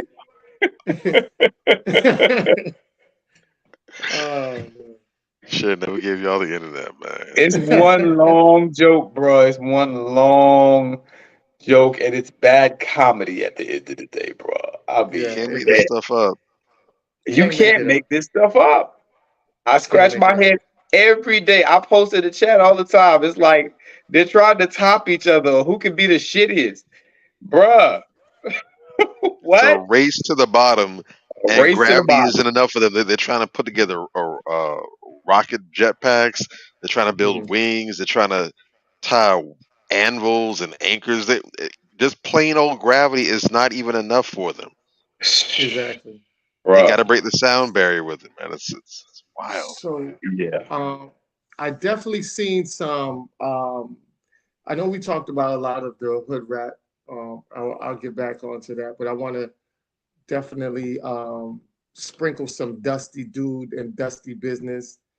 I caught this the other day. Hmm. Um, a Dusty Dude came and got under Forbidden Knowledge. If you guys don't know who Forbidden Knowledge is, that is Billy Carson. I'm not sure if you guys are familiar with Billy Carson, but he's very high energy, high level, intellectual dude that Okay. really can break down some real good stuff if you ever listen to Billy Carson. So he had put up a picture of his wife, right? And this is Billy Carson and his wife. I think they were down here in Florida and they had like I think it was a leadership slash activist award ceremony down here, and that's his wife to the left. Okay. Um, so one guy came in the comments, and this is a Dusty Dude. A Dusty Dude came in the comments and said, "Bro, please keep your work and your woman separate. Make a personal account for your real friends and family. This kind of this kind of dilutes your work, and she just looks like she wants attention." Where do they manufacture the gun? Jesus. Man, look. God. So here's the clapback. The Oh. clapback is off the chain. This is a phenomenal clapback, and this is something we Uh-huh. talked about earlier. He said that woman, in quotation, is responsible for the growth of forbidden knowledge. She literally built this company to where it is now by organizing the company and building teams around me. Then she Hmm. manages all of that. This is why she won the Executive of the Year award, as Mm. she's responsible for generating millions of dollars. How many millions of has your quote woman generated? Clap back of the century to a Dusty Woo! Dude. Like this is how Woo! you Oh, respond plenty, to a Oh! Dusty Dude that Oh! says plenty something like of that to you. plenty of dollars in the negative. Oh! Boy, Oh, this Exactly. here. internet. Woo! One of the biggest things I one of the biggest things I dislike about social media, the internet specifically, but social media, Mm-hmm. Mhm, is just how empowered it's got so many people. mhm. There was a man. Look, I missed the '80s. I missed the '90s back in the day, where if you bump your gums on certain things, Knock your goddamn you had teeth out. you had to see Good somebody. old days, Somebody man. was gonna pull up on you, and there was a cost. There was a cost, a dollar amount on whatever rah rah you was talking, Yeah. Yeah. and it didn't matter if you was big balling. Didn't matter if you were broke Correct. as a joke. If you left your wallet at home, you was Correct. gonna pay the tab. Real Correct. talk. Yeah. Ain't no. I'll pay next time. Put on my tab. Nah, the bill don't come due. You gonna get this Yeah. work, and I guarantee you're gonna be a whole lot more humble later on. Oh yeah. Because ain't no way he Exactly. was gonna say that dude in his face, and if he did, you probably be able to see that damn red handprint from the Mm-hmm. International Space Station. Mm-hmm. Exactly. And Ain't no here's the way. kicker. Here's the kicker right here. Right. So he made the post that says, "Say what you want. I got a ride or die, point blank. Period. She ain't going nowhere." And then she wrote, "Nope, not going anywhere. Got to be right here by my baby's side." So, bye haters. There you Peace. go. It don't There get you no. go. It don't get no better than that. You know what I'm saying? And this is her social media on Instagram, and this is his social media on Instagram. If you Okay. guys want to check them out, I'm gonna you check that can. dude out. Yeah. But Right. yes, that's that the clapback was so good on the Dusty Dude. And there's nothing more powerful than checking a man when you got a powerful woman. Like when you got a powerful queen by your side, Man, the Man. check is heavy because it's like he said, "Yo, she generated millions for me. What did quote unquote your woman do?" Man. Shut Not a your Dude ass got up damn and sit quiet. thing. down. In other Dude words, got shut. quiet. He Generated couldn't debt. say nothing. He There you couldn't Probably go. say generated probably generated infidelity. Uh-huh. nothing. Yeah. Probably generated you getting all kind of smack talk. And the thing is, where did he get this from? Like, she just looked like she wanted attention. How, nigga? That's his wife. He's taking a single picture with his wife. How? And she's not sitting up there, in her little stripper uniform with a tramp stamp showing. She looks Yeah. classy. She looks presentable. What is this nigga talking about? But you know the Where? problem is that's Mm, hate. That is hate. I'm If just she saying. was if she was a little dumpy looking, fat, obese whale, Yeah. Yeah. He wouldn't have had a problem with it. every way you look, no, he wasn't gonna say that. He was gonna say, "Hey man, maybe you shouldn't have your wife out there." She wasn't gonna be none of that. The problem is he's uncomfortable with how good she looks. That's what I'm saying. Like, Yes. bruh, that's some whole shit. Like, we don't move like that. Ooh, man. Imagine being uncomfortable with how attractive another man's wife is, and I'm you're nowhere I'm near. glad It's I'm not even like y'all in glad the you same room or sharing an elevator. You I'm nowhere glad near them. You probably never go be near them. exactly. I'm glad you made that point, Bobby, because I definitely want to transition over to this since you said that. And it's Oh, so Because true. that's what I was oh, thinking of Champion too. boxer Terrence Crawford is being ridiculed for still being with his mother of his 6 children because she's chubby and unfit for a champion. look, His bruh. So wife and just like mother. what you just said, Let's edit that right there first and foremost. This ain't his baby mama. It's his wife and exactly, the mother of his 6 children. Dude, correct. the Dusty niggas lost their mind on this post. I had to check a few dudes, man. That's I'm the like, red pill bruh. suckers. I had to, them niggas, I don't know who taught them that they was alpha. These red pill busters, dude. First of all, Rolo Tomasi's the godfather of your movement. Your movement ain't shit because Rolo Tomasi is an imbecile. You know what I'm saying? You can tell him I said that he can see me. You understand? But this post, right? This bothered me more than any other thing that I saw that went viral this week because shout out to our brother Terrence Crawford. He beat the brakes off, dude. I mean, convincingly. My God, this man is Yes, a beast. yes. And in his moment of triumph, where we should be congratulating him, we should be rallying around him, we should be letting him know how proud we are of him. Here we come with this bullshit. You know what I'm Exactly. saying? And it's like, bruh, that is some of the most hoish shit you can do as a man, dude. Mhm. You need your ass beat if you come Yeah. out doing posting this type of bullshit. I had to check a few people. I mean, when I checked them, I left people with their asshole burning after I let into their ass on the type of shit they were saying about this sister. This sister had Pause. 6 kids, bruh. Beautiful sister, by the way. Pretty face. Okay, she's a little chubby, they say, whatever. Okay, first of all, she's not a public figure. She's not a celebrity. This is not about her. Mhm. Secondly, who are we to jump into this man's marriage because he's a champion now? He's been a champion for what, an hour and a half? He's a Mhm. champion now, right? And so we're going to jump in and we're going to tell him who it's okay for him to be with and not be with based on our standards of how, let's just keep it a buck with most of these niggas, how we would like our woman to look. You understand what I'm Mhm. saying? Because most of these niggas is talking that bullshit. They woman is 50 pounds heavier than her. Okay? Mhm. You understand? And there was a so-called journalist, some Indian buster. I mean, I don't like when people of other races hop into black affairs. Straight Yeah. up and down. You know what I'm saying? I didn't like that. He comes in. I felt like it was a racial thing with him, because a lot of East Indians, they don't care for black folks too tough. I don't Yeah. see At nobody all. talking about an Indian boxing champion, which there never has been, like that. Okay. I don't see nobody talk about, while we're at it, let me just throw that in. You dig? Shut your ass up and sit down somewhere.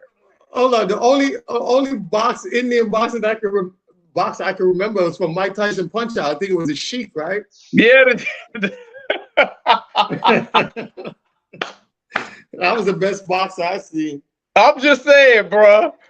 Y'all ain't got no champion. Shut the fuck up. Like, really?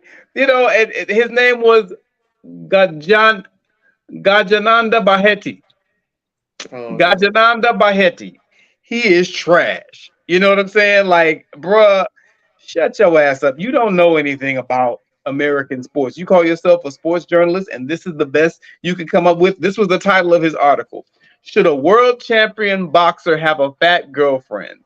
And then after that, mother of Terrence Crawford's children, Alindra Person, received no mercy after stepping into the blah blah blah. But that's the title of his article. Now later in the article, he goes on to explain that another boxer is the one who said that. Should a world champion boxer have a fat girlfriend? And he talks about how it's disgusting later on in the article. But he used that as the title of his article. Yeah. That's despicable so-called journalism. That's yellow journalism. Yellow ass You journalism. ain't shit. You know what I'm saying? Yeah. You need to shut your ass up before you get punched in your mouth. Dog, you come around Yo. black folks talking that bullshit.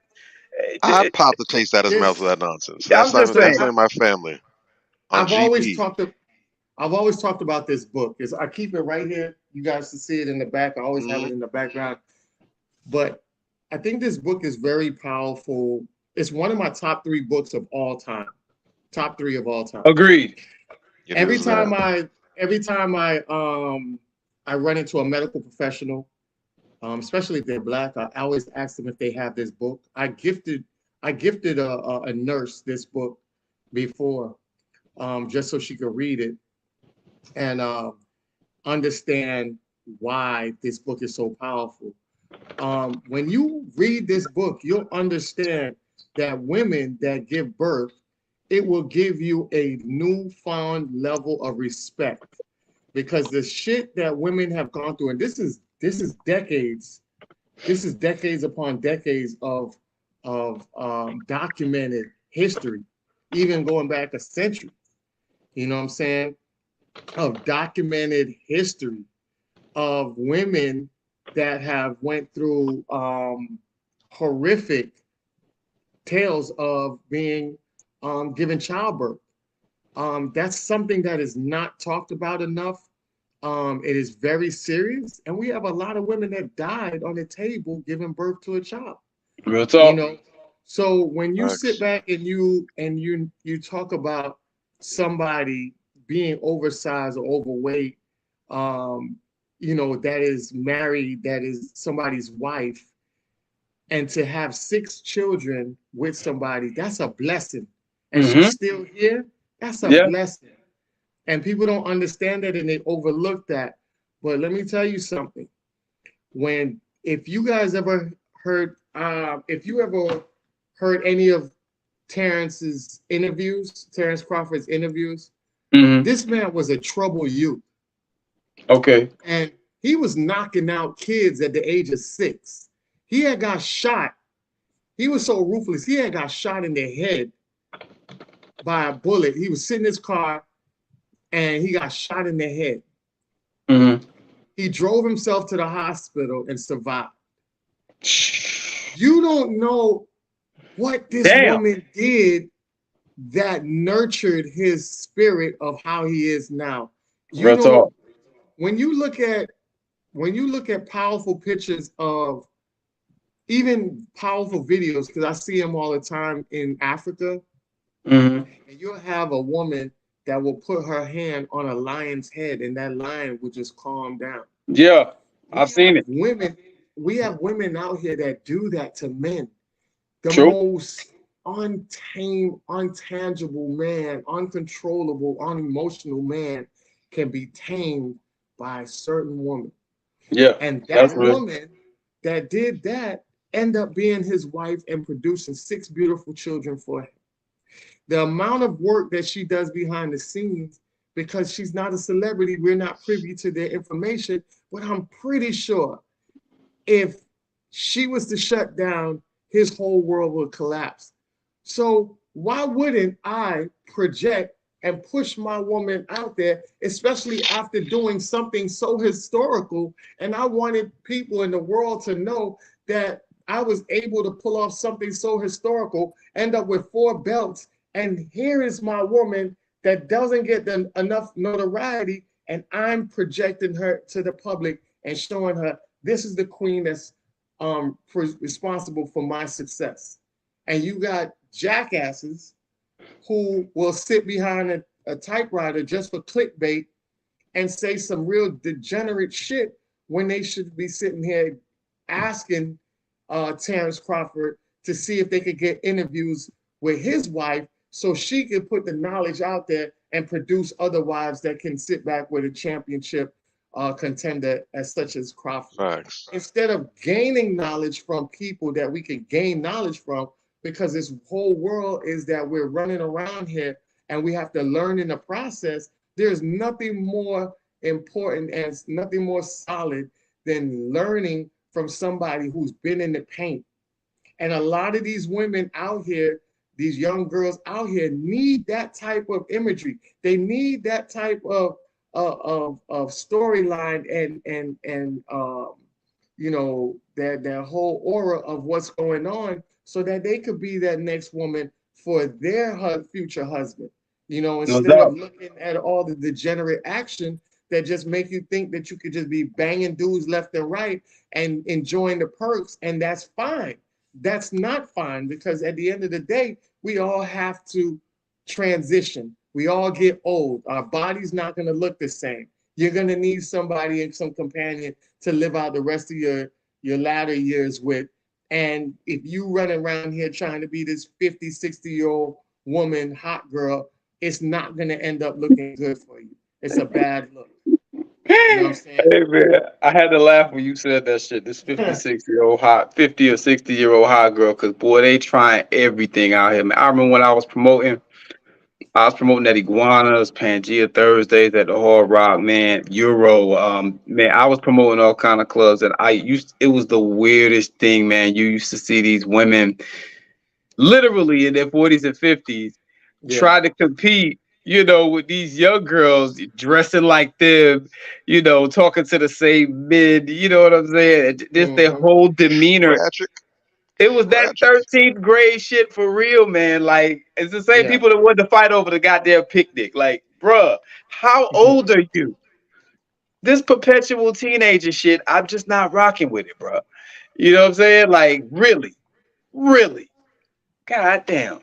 You gotta understand it's gonna take you down the wrong path. And I want to show you guys this video to show you how you guys, when you start to be delusional and you start to go out here and search for attention, and you're running around here trying to get this sympathy, a lot of people are going to call you out. They're going to call you out for it. They're going to expose you for who you are. And I think a lot of times women run to social media to put one narrative out there and not telling the true narrative behind it. So y'all got to be very careful when y'all do that, or you're going to get exposed like this woman. Because I know a lot of y'all seen her. I know there's a lot of thick women in this world who can't help how thick you are, and clothes fit you a certain way, and it ain't nothing you can do about it, and you get hated on because of the way that you're shaped. I know that's the thing that happens. That's not happening to this lady. Y'all, I worked in customer service for 14 years. I've never issued an employee a shirt that cuts off their circulation like this in the arms, all right? No shirt at any company does that. She knows the shirt is too small. Then she says she's wearing dress pants. Dress pants have loops. They don't tie in the front like you about to do karate. All right, this is loungewear at best. And even then I would have cut her some slack. But she said, I can't help the way I'm shaped. Then explain the belly button. That's a surgeon's belly button. That's a BBL belly button. It sounds like you could help. You went to the bank to help the surgeon give you this body. And I understand, I would respect it if she said, I paid way too much for my body to look like this to be trying to hide it. I would respect that. But that ain't what you're saying. You're like, oh, I get hated on because of this body that I had somebody put on me. They hating on me. You don't want people looking at your body? Then explain when you go to your page why it's like, look at my cheeks. Look at my cakes. Look at my ass. Mm-hmm. Damn, I'm thick. Even one of them was like cornbread fed. What do you want us to look at if it's not the work that come on, man. You're not a victim. You know you want the attention, and that's cool. Just say that. Or maybe you don't want the attention. Maybe you just don't know how to dress when you go places. Because honestly, I don't even know where you're going in this picture. I don't know who dress code that is. I don't know what restaurant. I don't know what club. I don't know what establishment is like. This is the dress code. But clearly you're not looking for attention in this outfit whatsoever. Everybody ain't a victim. Sometimes something is inappropriate.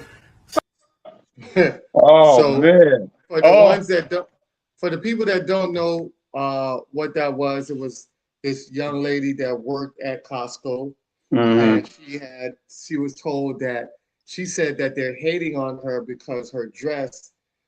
They said it was that her dress code was too tight. Her uniform was too tight, and she went to social media.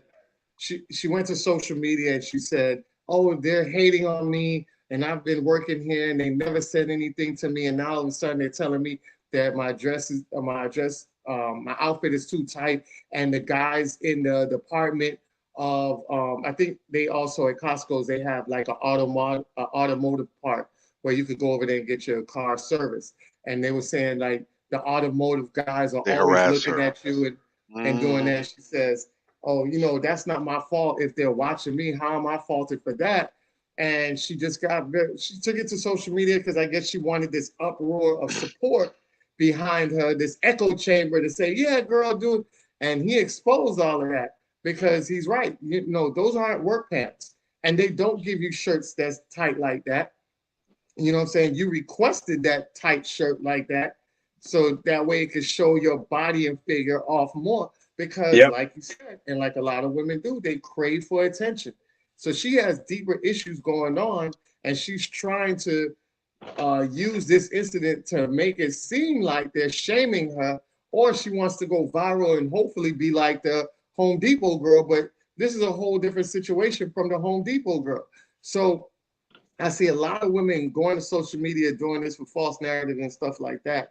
Don't get called out on it because it looks very bad. And I'm pretty sure people are now, instead of sitting there campaigning for you, they're probably like, yeah, your company's probably right. Your outfit is way too tight, way too showing too much, because they originally didn't give you that. Because like you said, original pants, they give you pants. They don't give you a damn jogging outfit with a damn rope around it like you just won the black belt award from chopping down some bricks. That's not what they gave you. That's not the attire. You just found the color that matched on probably Temu or Amazon or something that matched the colors that you needed, and it was tight enough for you to wear it so you could get the attention. That's what really happened, and you playing this false victim. And it goes back to what Major was saying about earlier about Carly Lee. A lot of these women run around here and striving for attention, and then they get the attention and it be the wrong attention, and now you mad about the situation because it backfires. And this is why we made this this show about the ratchet blowback. This is all blowing back right up in y'all faces, man. Y'all gotta come out here, be real, stop lying, and everything will run right for you. But you have to be real. You gotta take accountability in order for us to back you, because we're not gonna back you on foolishness. Straight up, we're not. We're not doing that. Yeah, she people like that, man, like people like Aria. If you notice, even in her video and on her picture, she got her name tag. That's how thirsty she is for attention. She got her name tag in big readable letters. You work somewhere. You understand what I'm saying? You got your name tag. Everybody knows where you work. You want people. She wants the Home Depot girl treatment. Yeah. You understand what I'm saying? But she's not nearly as attractive, and she doesn't even have nearly as much as much people quality, to the point where she's likable. You know what I'm Yeah. saying? You see this girl, you instantly dislike her. You know what I'm saying? Yeah. Like she looks fake. She looks like she's full of shit. She don't look like somebody that you want to rally behind. The Home Depot girl, she was kind of thirst trapping too, but she was likable. She Yeah. played it off a little more innocently.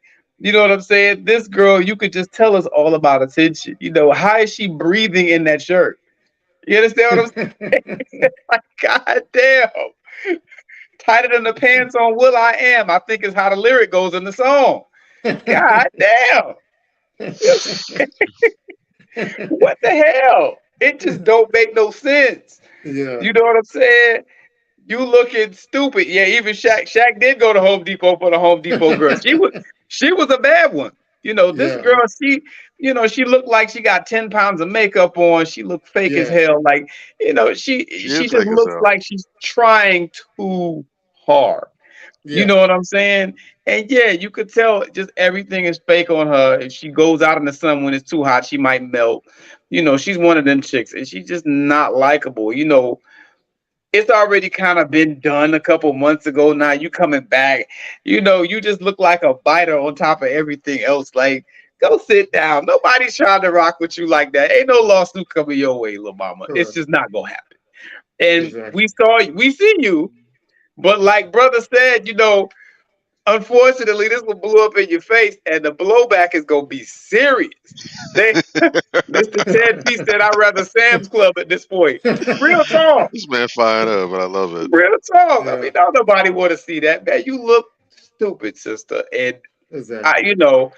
take take off a few pounds of that makeup, wear some clothes that fit you, and just try being yourself if you know who that is.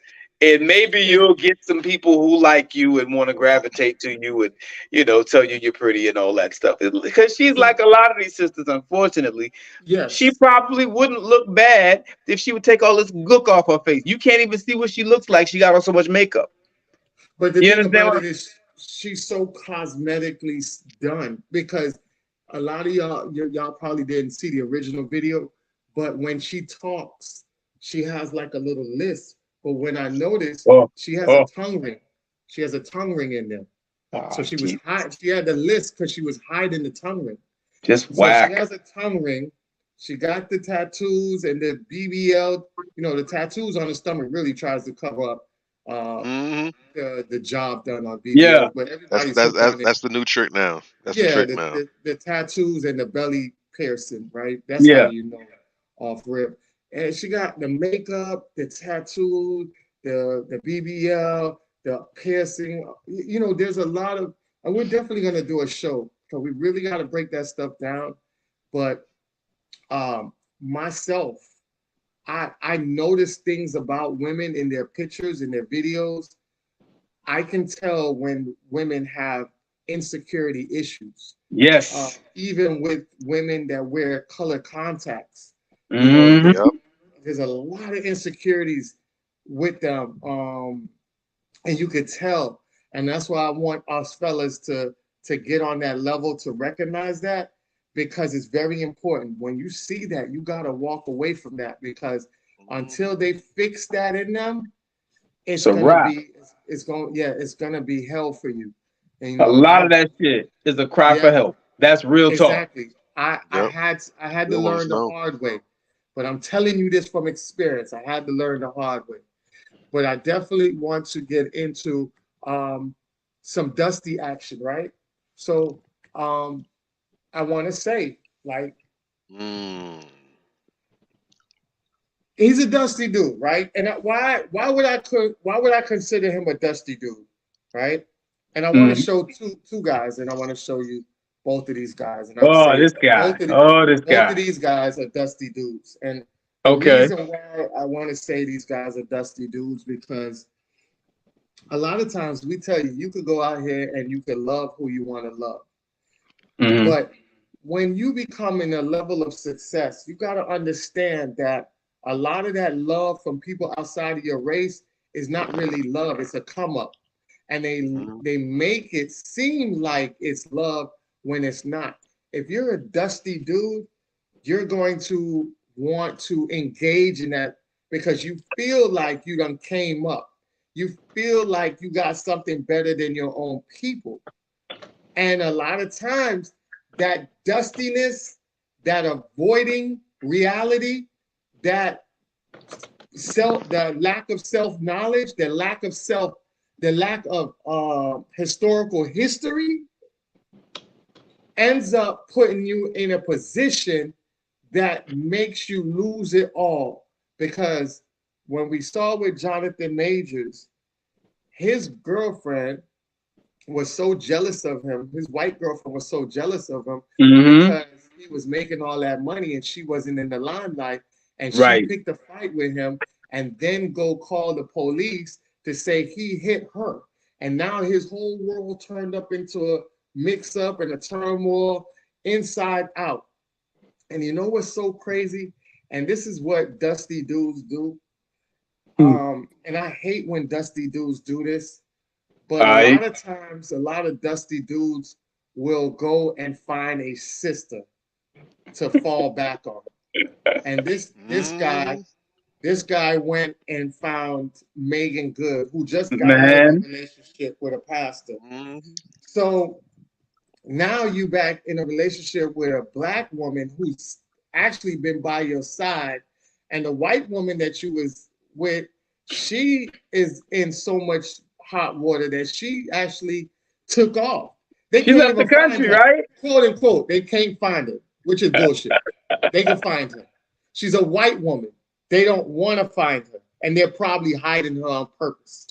Oh yeah. This is the type of stuff that you guys got to understand when you're in a society that don't give two shits about you, and you guys are running around here with these white women like they're trophies and think that is cool. And then when you guys get into some shit, you want the community to rally behind you. And it's like, yo, brother, you should have been knew what was going on. You should have been knew the lick from what it was.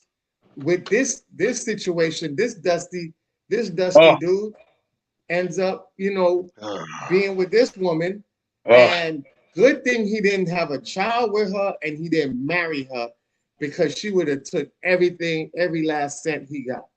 Nigeria, I think he's Nigerian, right? Bobby? He's still not out of the woods yet. He's Still not out of the woods yet. Yeah, he's an Oh yeah, African. He's because Nigerian. he's Tasmanian. Like he's a Nigerian brother, but he Tanzanian. lives and he's trains out of New Zealand. Yeah. Oh, So New Zealand. based on from what I've seen, based on New Zealand law, I Yeah. don't know if it's established or not. I think the relationship might kind of be on the threshold there, but according to New Zealand law, she might possibly qualify for common law wife status because Oh, they've been together for like I think about 6 or 7 years, whatever. Wow. So, which six would years, explain brother. why she's now trying to show her ass now that she thinks or Exactly. she feels that it's time for her to go ahead and collect the bag on him. Exactly. And the thing Wow. about it is that you guys got to understand, we live in a system of systematic racism, white supremacy. So I'm white and I say so. So, Yeah. they're going to find loopholes to get that bag up out of you for their peoples. Of course. They're going to do that. Of course. So, They Now, gonna move the goalposts. yeah, now you I'm not got to I'm not understand. caping for the brother. I'm not caping for him, and he's Nah, had a he's a coon. couple uh He's a he's had a couple hardcore suspect coon. moments at least. I can understand though. I'm still trying to hold out for him. I'm still trying to show Yeah, some patience. But one thing, and again, this is not to cape for him, but this is just simply yeah, explaining. One thing that we have to bear in mind is that a lot of the family that don't live here in the States yeah, are very game goofy when it comes to white supremacy. If yeah, even True. if you think about it, all the talk, all the dialogue, all the advancement and the knowledge of systematic racism, which is white supremacy that we have, all of that correct, by and large, that comes out of America, out of the States. Because here we actually have open, in your face white supremacy. We live with a lot of these folks. And so correct, you see these different issues that happen that's in our face. So many of us, even if we're not really proud of the knowledge like that properly, just by virtue of living here and seeing stories and seeing what's going on, it's on our face. But when you're in places like in the African continent itself, or even other places where white supremacy isn't as in your face, it's more invisible, more long distance, it can be very difficult to understand those concepts. So if you a foreign brother, foreign sister, and you're not around some real solid foundational Black Americans or Black folks that have born and raised and really understand this thing over here, it's very easy to get confused and go on the whole I don't see color, I don't see race. Why does everything gotta be a race? It's very easy to be on that wave until you start getting punched in the jewels or in the ovaries, and then all of a sudden you got to learn the hard way. So, Well, But see, brother, here's the yes thing with and no. that, right? Okay, Here's go the ahead. thing with that. The thing with that is that as Black folks, we got to stop being ignorant to the situation, ultra because fast. Africa actually endures a lot more racism than what we deal with here in America. And I'm talking about as far as a system in itself. Here is bolded, right? But there is a whole system. You got to understand, we are talking about years of understanding children being slaved in Congo to go get the resources for the British. We're talking about all the genocide that went down, all the missionary, is it missionary? The missionaries, quote unquote. Yeah, the missionary trips. AKA the advanced scouts. Exactly, that come over there and do all the harm and abduct and sometimes, sex traffic our children. Remember, Oprah Winfrey had a friend called the Man of God, and her school isn't in America.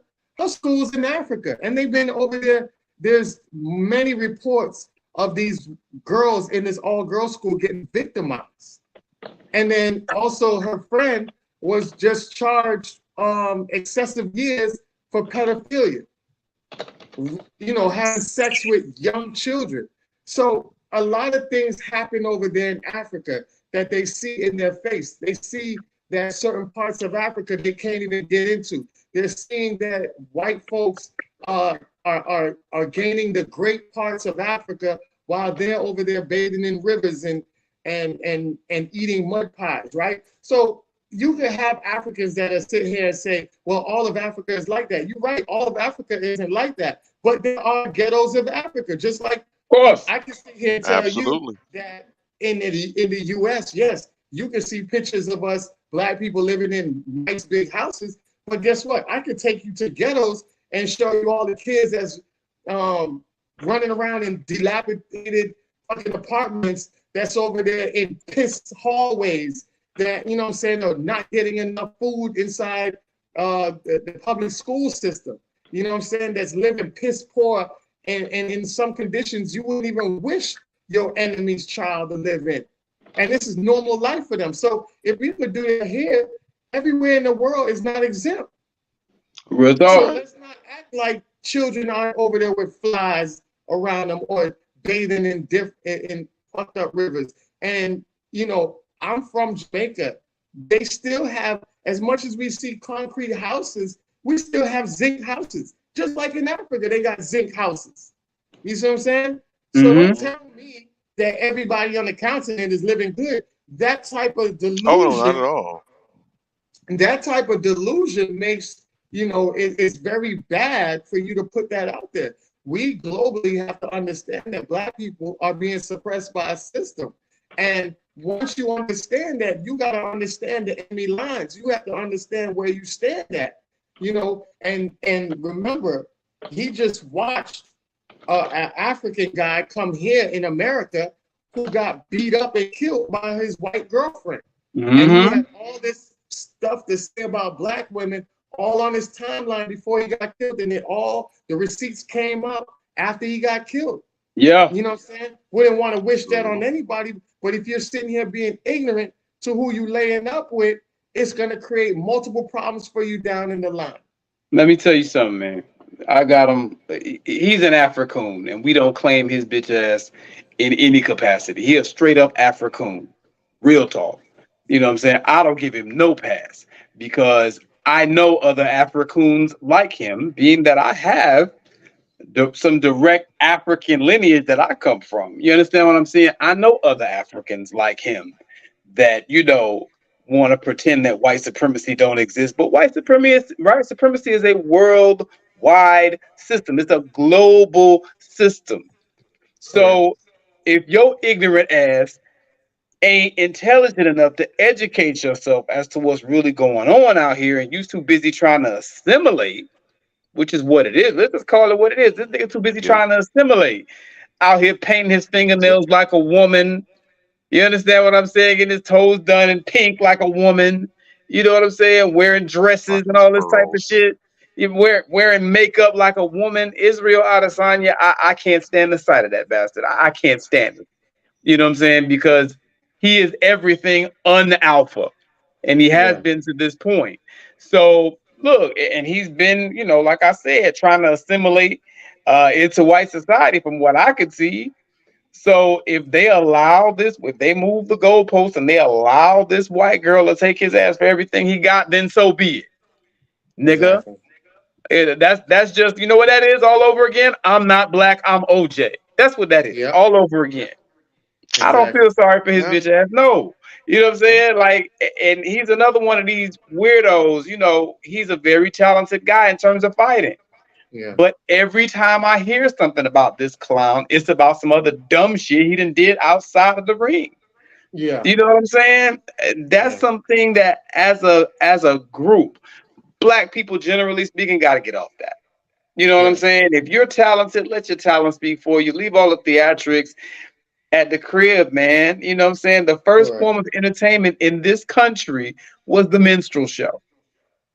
You understand what I'm saying? And that's what made it okay, for white supremacists to harm black folks, at least in part.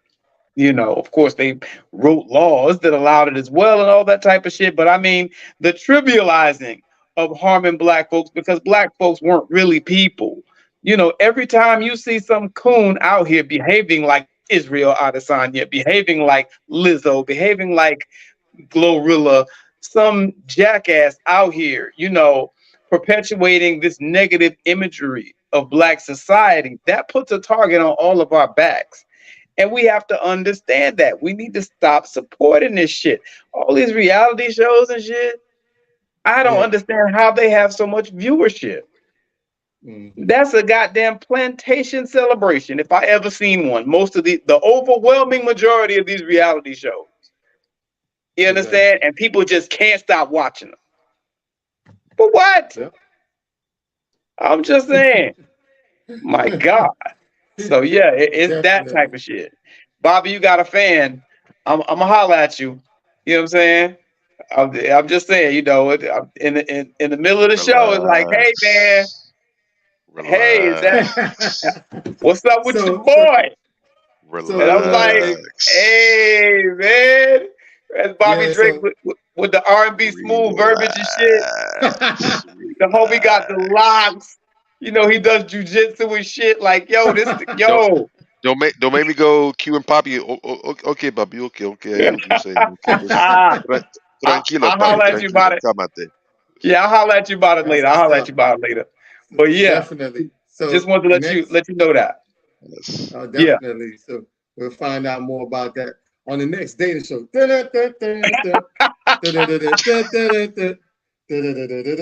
it's always Bobby though, boy. Bobby. Yeah. All right, so I'm gonna need y'all to respect the people's attention spans right now, man. What's the next item up? No, we're gonna bring it back in. All right. Yes. So this was a post that was on Instagram. One of my Instagram friends posted this, and I thought this was very interesting, right? So the Instagram post says, we went to a basic ass restaurant yesterday and a girlfriend invited her dusty ass dude to join us. I had 2 $5 Moscow mules, crab and artichoke dip, and my total was $24.58. This nigga tells the waitress, 2 checks, please. And she was livid. She was mad that he said 2 checks, please. So in the comments, the girls were going in on the dude. They were calling this dude Dusty. And I'm like, yo, how do you call this dude Dusty? So guess what I did? I wrote a whole thing, right? So let me take this banner down real quick so you guys can see. There you go. So Go I for went it. in. Go for it. All right. So I'm like, damn, I'm watching all the women, like majority of them saying it's like a couple of them that's understanding, like, nah, dude ain't at fault. But majority of them was going in like, yeah, this dude Dusty. I was like, all right. I said the entitlement. Since this page look like it's full of women who view things from one perspective and not another, what about if his woman told him, you better not pay for another woman's tab? I've been with a woman that knows I will cover the tab, but my girl knows her friends will take advantage of me clearing the bill. So she's like, nah, don't you dare do it. You are taking money out of our household. They got money, plus they're dealing with multiple dudes, and she's good. A lot of y'all, there's some decent and understanding women in the comments that understand and have empathy for the man without downplaying and degrading him. He did nothing wrong. He said 2 checks and not 3 checks. So apparently he's paying for his girlfriend's meal. That's his obligation, not her friend. Plus, the way some of these women are set up, if you are doing things like this, it will come back to haunt you, ladies. I had my girls, homegirls, hit me up on the low. They are women that prey on good men. Even if it's your man, they don't care. Food for thought. When I said that shit went viral in her comments, it went viral. When I tell you, people were hitting it left and right like, yo, this is it. I had one girl, hold on, I'll show you the Reach. one girl had wrote, let me see, hold on. Here's what these women were saying. He has no obligation to pay, gentlemen. No, that's fine. Why does he have to pay for your friend? These are some of the girls that were saying that he should pay. Why she invited her man if he wasn't? Hold on, I think it's some more comments that I took from over there. It's lame because she probably could have read the room and asked for her own check. It's not weird for him. He doesn't have an obligation. Y'all dusty asses saying he shouldn't be the same one if y'all met. Now, I think these were the women that were kind of defending it. I think Trying to do it on the low. Yeah, trying to defend it on the low. So that's why I said there's some women. Hold on, I think I got the feedback down here. All right, hold on. Okay, not sure if y'all can see it. All right. So I had to get this woman straight because she was like, that's why you pick better friends in the first place. The fact that her friend will use you and maybe even hit you on you because you paid the tab is very wild to me. Where I come from, paying will be the normal behavior. I'll be embarrassed if my boyfriend didn't pay. So I said to her, I think I responded back to her. No, this is another girl that said, oh, no, this girl right here wrote, this needs to be pinned. Perspectives like this, women forget is facts. I can't really go into really much of what that was. Now, this is some more women that was just, okay, here you go. This is where I responded. Okay, it was another girl on top that responded. Let me respond back to the other girl. So I responded back to the other girl. I said, well, the different strokes for different folks. I'm in a relationship with a girl, my girl, and I like everything about her. If her homegirls are on that level, that ain't her issue. No woman can control their friends. There's nothing in the story that said she was trifling. She just got offended by him saying 2 checks. So she might be a good friend to his girl. So let's not move the goalpost to create this other narrative of him being less of a man and embarrassing for you. If you're trying to impress your friends with your man's wallet, then you have deeper issues. Plus, that's a whole different topic for another day. And that's what a lot of women do. A lot of women go out here and try to get these guys to spend so they can sit back and show their other women, yeah, I got my Hmm. man, he paid for your tab, he do this for me. And it's like really bragging on other women and not solely understanding what he's doing for her or appreciating what he's doing Hmm. for her. It's all about using his pockets to stun on a lot of women. And a lot of women do that crazy stuff. This other Yeah. woman said, "Okay, valid. You made a valid point, but it's not. It's just $25." So So you I can said, pay it then. "Yeah." I said, So you "Your can pay. comment." Exactly. I said, "Your comment just lets me know that you are persuaded by the value of money versus the principle of it." None of them chicks responded back after I said what I Yeah, said. Hmm. because you know what? Your arm's too short to box with God. You dig? That's the long and short of it. Your arm's too short to box with God. I specialize at this point. When some of these little hood monkeys try to get me in a damn, try to debate me. I box their ass in so nice, boy. I literally make them argue against themselves because I don't think Exactly. they even stop to think about what they're saying before they actually speak. They just be blurting out emotional dumb shit. It's like if you were sitting there talking to them, they would open their mouth and shit would just fall out of it. You understand what I'm saying? Yeah. Yeah. They're not thinking. They don't think before they speak, bruh. That's the long and No. short of it. So, Yes.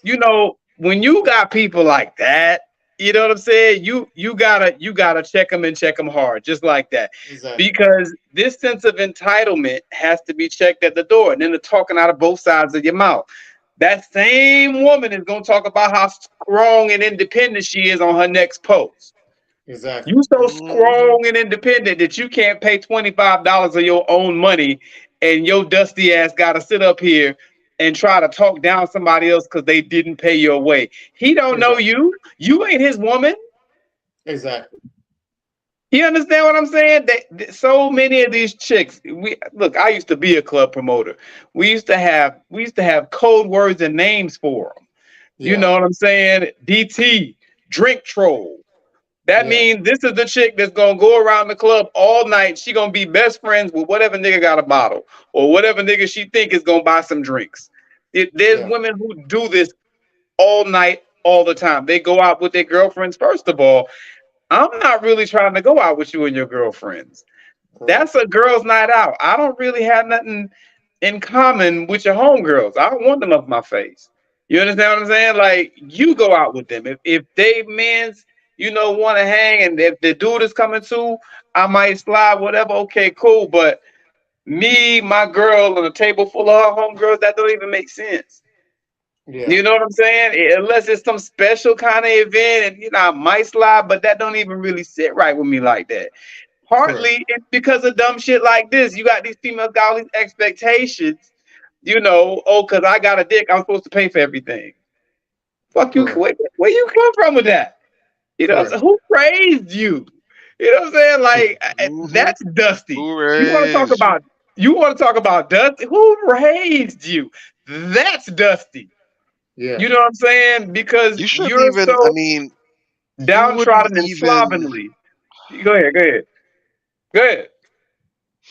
I, I j- it's it's Right. just Mm, every time you think you've shaken your head enough, yeah. another one. Yeah. Another one. It's crazy, and you know, say what you want. It's nonsense and tomfoolery like this that leads many men, not all men, not even all the dudes that do it, that leads many men to expect or insist on sex after paying for dates. Mm. That's another A lot thing, of it, right? because you know what? And I'm not gonna go ahead and suggest that dudes go ahead and move on that wave at all. But I'm gonna say this: if you got airhead busted broads like this pushing this kind of nonsense, then you know what? Two can play that game. Man need to get some draws. and he needs That's them what I'm off of the saying. both of them. That's what I'm saying. He See, needs the draws off the both of them. If right. y'all gonna really come with this kind of nonsense and be that stupid, okay, challenge accepted. He's got you for the $30. Now y'all come up them draws, both I of And seen y'all, I seen a a girl of meme. mine said that. with smiles on your Yes, face. I don't want to hear no really or tonight. No protest. You should be happy. You should be a big old shitty thing grin on your face. yep. Do like that I sister seen from Coming to America. Whatever you like. yep. I I need seen a both of meme. y'all wrapped up in a burrito on my bed tonight. Whatever I you seen it. like. It's so crazy Put because some nacho cheese over your titties. Go whatever you like. I seen a This is meme. crazy. I seen a meme that said that a girl said, if my man is paying for your meal and all of our meals, you coming home with us tonight. That's what a girl I said. saw a girl So say that, that on a video. yeah. Yes, on the video, I see the girl say that, and I mean, if that's the way you gonna run it, I mean, it shouldn't be like that. But you know, since your whole energy is so strong, the whole force is strong within you. It just is what it is. Because what Well, I I will think she never was do saying, ever is advocate for lopsided situations. I will never mhm. advocate for that. So if it's good on this end, we need to come up with an equivalence over here. There was this goofy sister on this post. It wasn't this issue, it was something else. Nowadays it's almost cut and paste. Every damn conversation nowadays is on some bullshit like this. They all bleed into the other. But Yeah. she was talking some nonsense about oh no, it was again relating to that whole post about the sister with who was cooking her husband dinner after she got back from the hospital, whatever. And she Hmm. was talking about the whole nonsense where, you know, if I'm gonna do this, it was on the same post we was on, I think, Major, by the way. Yeah. I think it was. She was Hmm. talking some goofy nonsense about how oh well, if you want me to go ahead and do like this, or to be a woman, you need to pay all the bills. Hmm. Like it's what you have to Yeah, do I remember because that. that's the That job. same one. It's because I think like 'cause this is my job. It's your job. So I was like, okay, if a man has to always pay the bills, what does a woman have to always do? And then they had their Mm. quiet. Then they're quiet. They can tell Not you. a single response. They can tell you everything you need to do and nothing that they need to do. It. It's like, bruh. A man is supposed to pay all the bills. Okay, cool, got you. Man's supposed to pay all the bills. I won't argue with that. I co-sign that. Hmm. Now, what does a woman always have to do? Crickets. And Oh, okay. That's we exactly what I know dropped. I that, posted afterwards, like 5 hours later, crickets. Because before that, she been commenting like within 5 to 10 minute intervals on other comments. yeah. So But she drop that, tapped out. all the comments stopped. She tapped out. And Hmm. the thing that they can give us that don't cost anything is sex, and they don't even want to give that all the time. Mm. Not anymore. It used to be a time, shoot. And here's the thing, and this is laying some proper game on y'all women. Understand this. It is important that you all check your sisters. And if you don't claim them, that's fine.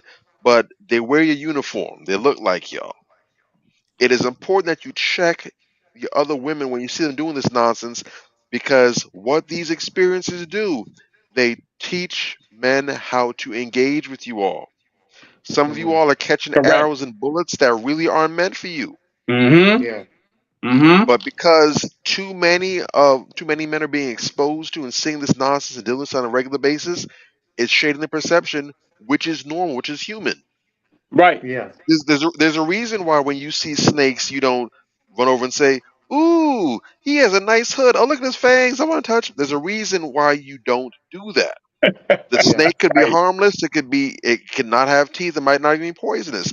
But there is Hmm. a reason why when you see a snake, most of the time you go the opposite direction because your perceptions and maybe your encounters have conditioned you to respond a certain way. If Hmm. you keep on allowing, we talked about this last week too, I believe.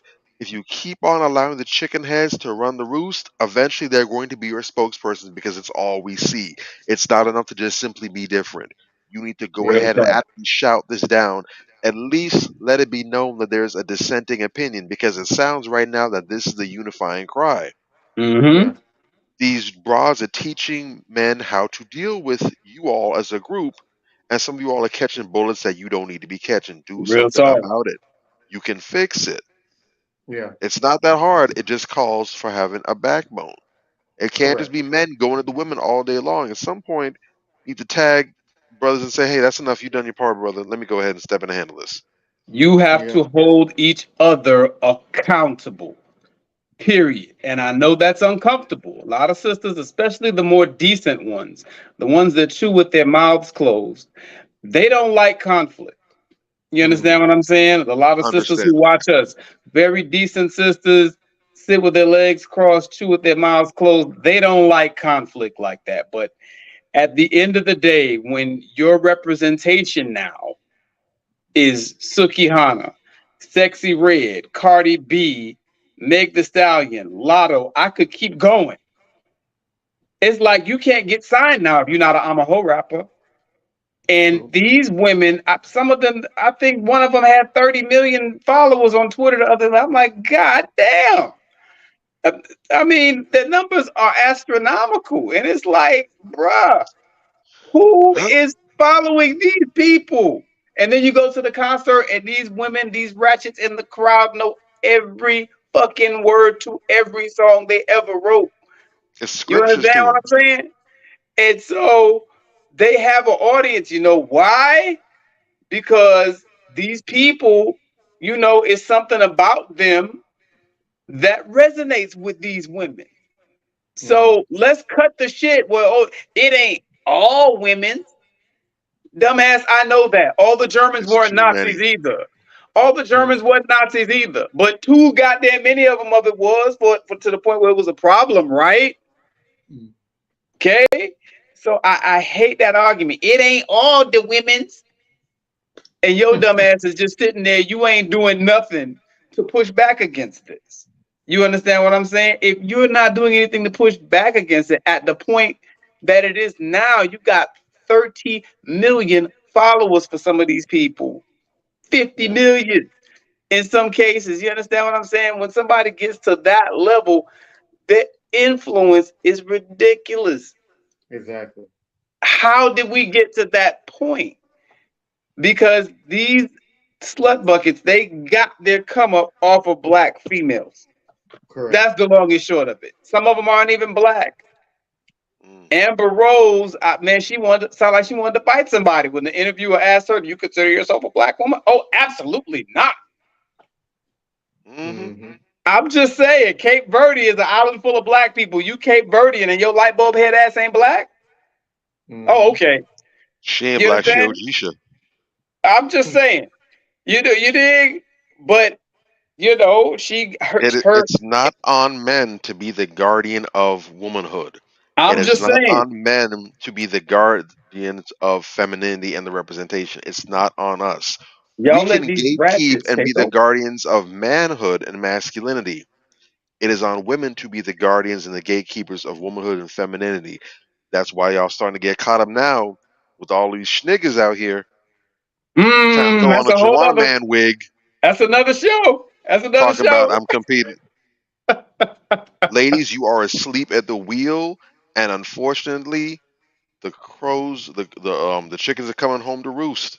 That's what it is, man. And look, I love sisters. I love to see sisters present themselves in a positive light. I go out of my way every time I see a sister doing something positive to post that, talk about it, tag people in it. The sister who who was the pilot, the young pilot, I posted that. I talked about it. Even when, and I'm not the biggest Beyonce fan, but Beyonce and Kelly was building affordable housing for people in Houston. I posted that. I talked about it. I go out of my way to find positive stories that highlight what sisters do this dope. But I Exactly. gotta search for them shits every hour on the hour. It's another black woman doing something ridiculous coming down my thread. You understand what I'm Definitely. saying? And let it Yeah. be Summer Walker, let it be Sierra, let it be Kiki Palmer, let it be Lizzo. I mean, it's just like, God damn, I'm tired of it. And I don't see enough sisters pushing back. You know, Exactly. black women used to be out in front, especially when it was the men. When it was the men that were, you know, doing this type of stuff. Oh, you know, Spelman had a boycott on Nelly, and you know, C. Dolores Tucker was out there with her chest like, "Oh, we've got to stop this music." And to their credit, they were right a lot of the time. I'm gonna just keep it a buck. You know what I'm saying?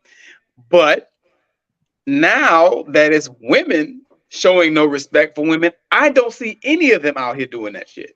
They're trying to assimilate. You know what I'm saying? What's this chick, Angela Rye, who she's the commentator on CNN? Okay, I really try with Angela Rye. I really do. But she has a show that she did. You know, she had her own little podcast for a minute. I don't know if it's still up, but I found it very interesting. She nigga, don't get me I said started. it. I said But it. she Yeah. titled it "Sophister Ratchet." Oh, yep. You're an educated black Yeah. woman. You're a lawyer. You're a I've been political commentator, and you name your podcast "Sophister Ratchet." Why? I've been wrote her off. Oh man, She's one of those free spirited Erica Badu type. Like they she's want a to be bobblehead. righteous. They want to be righteous, That's it. and they gravitate to the ratchetness. So Right. it's that power struggle that they have, and that's what Angela Rye is. She wants to be looked upon as this educated woman that's sophisticated, but deep down inside, she wants to really be out there doing ratchet shit. So they Right. have a power struggle in their mind, and with the power struggle, you lose identity. Real When you talk. lose identity, you lose yourself. So that's why I wrote her off a long time ago, because Let me she tell don't you. know what side of the track she wants to be Nah. on. She's a champion fence straddler at the end of the day. And let me tell you, I even let this. I was such a Angela Rye fan because I started listening to Angela Rye before she went off the reservation, right? Way back in the day. And I was like, yo, I fuck with this sister. She's smart. You know, she's not doing any visible cooning. Okay, you know, so I rock with her. I used to really, really co-sign her for a minute, bro. When she called Farrakhan stupid, what? What? Fabulous. You can't I be want serious. to toss a microphone to her. Oh Yeah. man, Farrakhan has Angela. done more this month for black people than you and all your relatives have done in all your miserable, meaningless lives. And you gonna call Farrakhan stupid? Yeah. Man, yo, that you know, I've been wrote her off. but stuff like that, it's like even the ones of us that are bright, you understand what I'm saying? And the ones of us that are, you know, intelligent and we know the law, and you know, we could really be strong and strategic allies to our communities. Yeah. Look how they're behaving. You understand what I'm Yeah. saying? That just broke my heart to see that, man. It really did. But such is life. Yeah. Such She is wouldn't have life. been selected. I feel like this. She wouldn't have been selected to be in that space if she wasn't a coon. And Correct. somebody just mentioned Coon Tanji in the chat. That's another one, by the way. Yeah. Couldn't Yeah. define what Yeah. a woman is. Yes, that case in point. I get tired of this shit where we get black representation, supposedly, right? And then they don't do shit for black people. Kuntanji, she was selected as a Supreme Court justice. And, you know, the first hearing that she has of consequence, you know, when they grill her on what a woman is, she can't even give an intelligent answer. What is the Well, point? she's there to replace. She was there to replace. What was they call that? RBG, Yeah, right? I Is know. that I know. and RBG was put there for the protection of pedophiles, because if you notice, she had cases where she let pedophiles Yes, she get a did. little Yes, she slap on the did. wrist. Yep. So Katanji is really to take over that. That's why she can't define what a woman is biologically. She knows, but she can't say it on record, because when she goes to do it and they need her to slap those pedos on the wrist, you know, you can't put out what a defined is when you have a transgender up there and you give them a slap on the wrist, because you didn't define on record what you felt was biological woman. So Well, it's yeah, all tactics for the long run. she is a useless infidel in that capacity, because you are useless. It's like Obama all over again. You know, what is the point in having all these black people in high positions and they can't do basic shit? You can't say what a woman is and you a woman. Well, you got to remember Kamala Harris and Ketanji Brown, they both have white mates. So on that note, That was part of I the want coon vetting. That was part of the coon vetting. on that note, I wanted to show everybody that we have beautiful black women in our community that are out here doing their thing. So, you know, we can't sit back and let the ratchets take over. We Real gotta talk. know, we gotta breed these women up to be like these women that I'm about to showcase. You know what I'm saying? These women are icons. No doubt. They have a class to them, the femininity or the divine It's femininity disturbing that aura. I can't tell any difference. That's crazy. Exactly, right? So Insane. Disturbing. it's Right? like the purity, the everything about these women just exudes greatness. It just beauty. You know, you talk about Nefertiti and the Dorothy Dandridge. All these women are just, oh man, impeccable. We got beautiful women We in do. our society that we have to go back and highlight. You know what I'm saying, and let them know that there's other women out there like that, but we're giving the Regina Hall. ratchets God is too much attention. This is one of Hmm. she's actually my celebrity crush, my top celebrity crush out Regina there. Hall is dope. Yes, She's that's my dope. top celebrity She crush. don't get her the credit she deserves. She's funny as hell. And she is. She's very she funny. is. She's Talented cool. sister. She's very She cool, down to is. earth, and everything like that. So I know we're running out of time shortly, but we're definitely gonna go into our next topic, Yeah. which is hell yeah, hell nah. Let's do it Let's for get it. sure. Hey, Let's get it. All right. Y'all All ready? right. Y'all ready? Yeah. Y'all ready? Oh, All I'm right. born ready. All right. So let's get this thing cracking. All right. All right. So here we go. Hell no or hell yes. Okay. All right.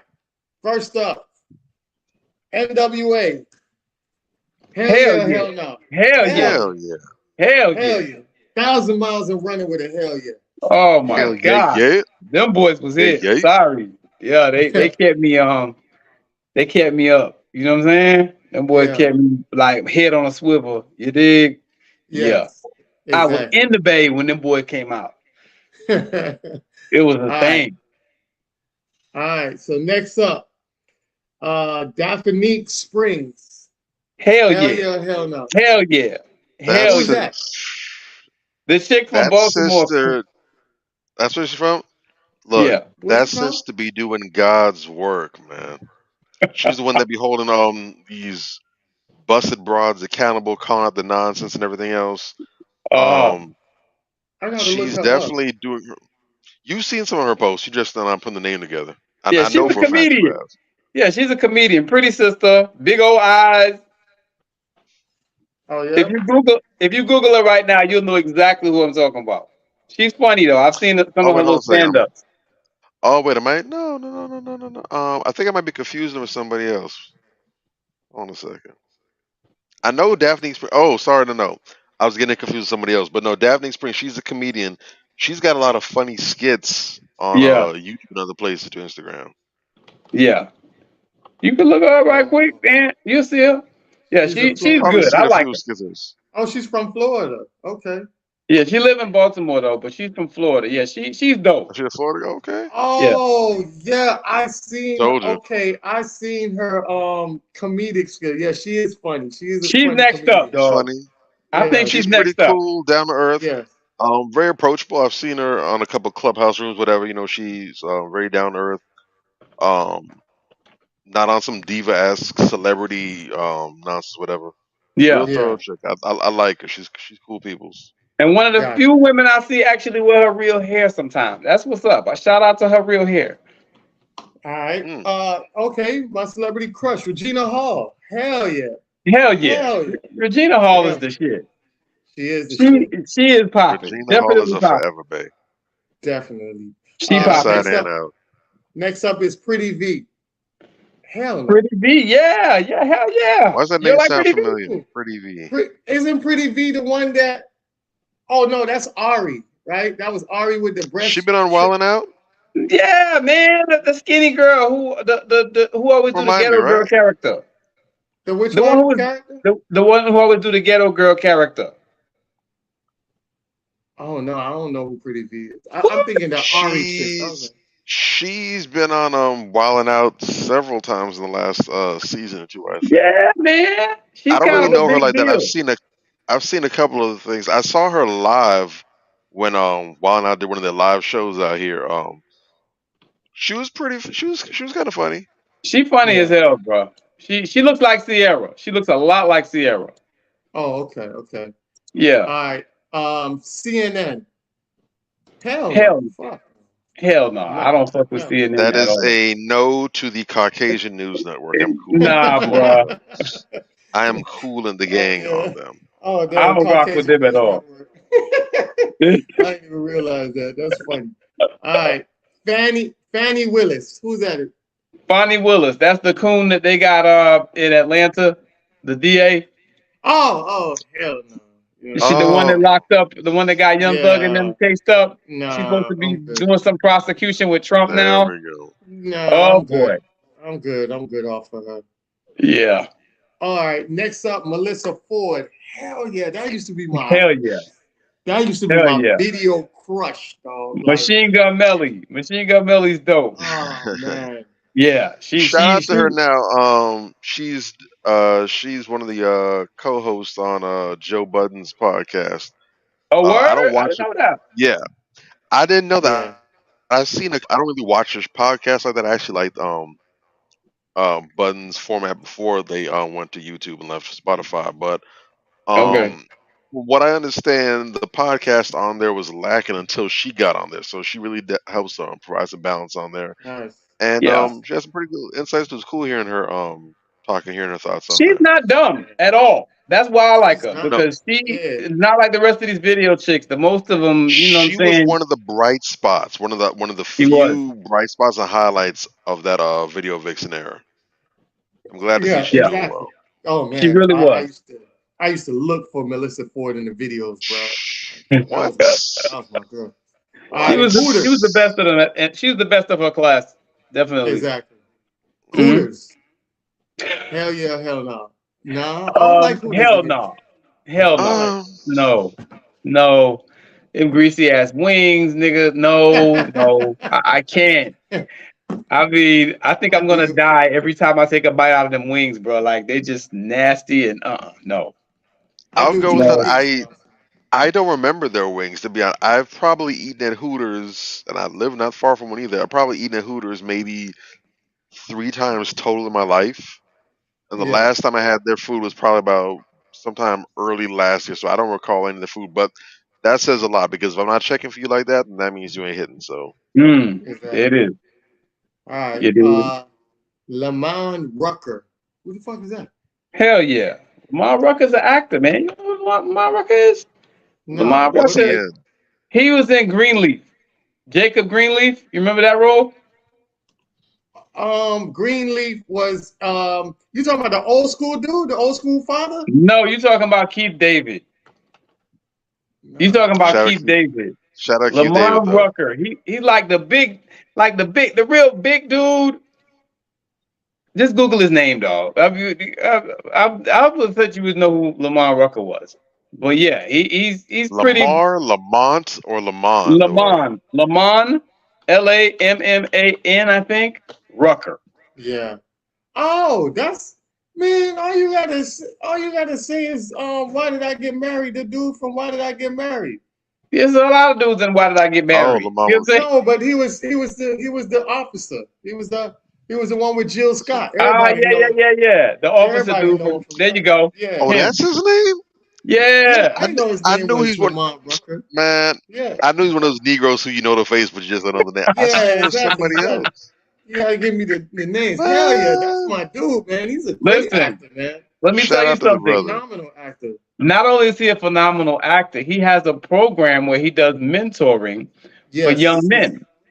You he's know what dope. Dope Beautiful. like I'm that. I see it right now. Yeah, Black male mental health I tour. heard. Okay, Yes, nice. Yeah, yes. I heard about that when he was on the when he had the spin-off show, the Tyler Perry spin-off show, um with the old dude. What was the old dude? The little fat little I old don't know dude. his Mr. name, but Brown. Mr. Brown. yeah, Mr. there you Mr. Brown. go. Brown, yeah, yeah. Yeah, yeah. So he was pretty dope on that show. And Yeah. they had the little children and he was mentoring them too. So yeah, that's just part of his nature. All Dude, right. I seen him. Yeah, Yeah, he did like a little conference down here, and yeah, he was breaking it down. Dope dude, man. Shout out to Lamar yes, Rucker. definitely. All right, next up is Jordan Peele. Yeah, I fucks with Jordan Peele. I fucks with him. That's the Hell movie yeah. director of our time, bro. As far as Yeah, I'm concerned. yeah, Woo! he Dude, really ain't he nobody really else doing nothing out here. yeah, Man, this he dude really put got us on. Hollywood is dead. Yeah, Dude. masterpieces under his yeah, belt. definitely. All right, Yeah. next up is Clubhouse. Hell no, I don't do Clubhouse. Nah, hell Uh, nah. I've I never seen the used big to deal. I used to be on there, and then they started getting ratchet, and then it started Yeah, being it was Cheddar and cool in Bedouin. the At first, it was yes, it cool was in the cool early at first. inception, but Yeah, then it just took over. Travis Kelsey. Yeah, Hell Travis is yeah. cool. Yeah, Hell he's yeah. cool. I rock with I, Kelsey. I'll I rock with I'll invite Kelsey. him. I'll invite him to the cookout. He's cool. Uh, you Ari invite him, I'm gonna turn him Lennox. right around. Ari Lennox. Ari Lennox, Yeah, I think she Woo! alright. Ari Yeah. yeah, she all Lord. right. I'm She get sorry, a that's hell big. yeah. She Yeah, get I a hell like her. yeah. I'm sorry. Okay. Ari Lennox is my wife. Yeah, Wait, yeah. wait, till I go ahead and book this DC trip. Like Just Yeah, that. wait. Okay. Okay. Yeah, definitely. she's dope. She's a great artist. You know. But all That's right, my shea Bob. butter baby. All That's my right. shea butter baby. I love her vocals too. Very we have some pretty thorough singers out here now, but I Yeah. definitely love the Yeah, she's uniqueness of on. her voice. Nobody else sounds like her. She has that kind of like Right. Yeah, that kind of throwback tone to her voice, but modern with the lyrics and the style. I love her energy. Also, shout out to her. I do follow her on social media. If you babe, if you're listening, what's up? But hey, hey, shoot a shoot. But Hey she also man. made some I realized she made some serious life changes recently. She's admitted that she's had some issues with alcohol problems, and she's really made a complete 180 with her life recently. She's been Dope. kind of personal about it. I love the vulnerability. I love that she's sharing. I love that she has people around her keeping her accountable. She said she's made it a point now to actually keep people around her because she realized that when she travels, when she's on tour and stuff, that's when she tends to make bad decisions. So being a responsible and mature woman, she said, because I want a different outcome for my life, because I want to make a change, Love it. I'm going to put people around me that's going to hold me accountable. That's not going to let me be out here in the wild like that, cutting up. Nice. So just that alone is huge. I love it for her. And I want her successful. I want her happy. And I can't wait for us to go ahead and march down that aisle. I'm putting it out there in the ether. I'm putting it out there. nice. Uh, Definitely. All all right. What's right. up? Next up is Tyrese. Tyrese. Hell Hell yeah. no. I like Hell no. Tyrese. Hell No, no. you don't like No. Tyrese? Don't No. do that, Hell man. no. No. Why you No. don't like Tyrese, man? Because Oh, he's man. Tyrese now. Every time you see this nigga, he's Yeah, crying. I don't Look, like the public Tyrese, And but the, I like the movie. I like the movie Tyrese. and He he did and a the way he Tyrese let has this some legitimate issues, man. Tyrese, you know, I hate so much because at the and not caping for the brother. I mean, he hasn't really done anything to really cape for like that. But what I hate so much is the fact that, and that's one of the reasons why, no matter what, I would never want to be a celebrity. I very much shun that idea. I'll take wealth, I'll take resources. I don't want that fame, man. mm, Fame Yeah. is an island, bruh. real talk. It is so Real not talk. only not only are you isolated from from other people. You have to literally deal with people, even loved ones, in a completely different fashion. But it really puts you in a place where you were severely out of touch with reality, man. Yeah. Um, you look at brothers like him, and Kanye, who've had some issues, some breakdowns, clearly need help. They're in crisis, but because they're famous, They ain't got no help. they don't Everybody's they don't a get the yes help. man. Everyone's a Yeah. yes man. They don't have people to really keep the ground out there. Whereas if they were just regular like you and me, they'd have been got Baker after, they'd have been got some help long time ago. Real talk. Real talk. Yeah. So I like Tyrese. He's a solid brother. When he's lucid, when he's everything's together, very Yeah. thoughtful brother. Yeah. Great Yeah. singer, Definitely. decent actor. He doesn't try to be doing any tour de force performances. He knows Yeah. what he's there for. He does Yeah. that well. But He's he's a real thorough brother yeah. I Eh, like him. when He's he's typecast, lucid. but I uh, like Yeah, him. all right. All right. Next up is Bill Bellamy. Oh gosh. Hell yeah. I'll take Bill Bellamy over Tyrese. Trill Bellamy. Here Yes. you go. Because Bill Bellamy, he not really funny to me. But I dig his movies. I dig his movies. I like his To movies. be I like him. He seems like a good yeah. brother. I saw his most recent stand-up special. Didn't really Mm-hmm, do it. I liked it, but I didn't. Well, I enjoyed it. Yeah. mm-hmm. It Yeah. was watchable to me. I wasn't cracking up, but I think probably I just liked seeing him on stage. I was happy to see that he's doing well and everything. Yeah. And I he's another like him brother I more as a want to see win. personality. Uh-huh. Yeah, Yeah. he's a I brother I like him really more as want a to see well. personality. And Right. I don't hear anything negative about him. He pops when it's time to do his thing, and he stays out, which is smart. Yeah. Yeah. Yeah. Yeah.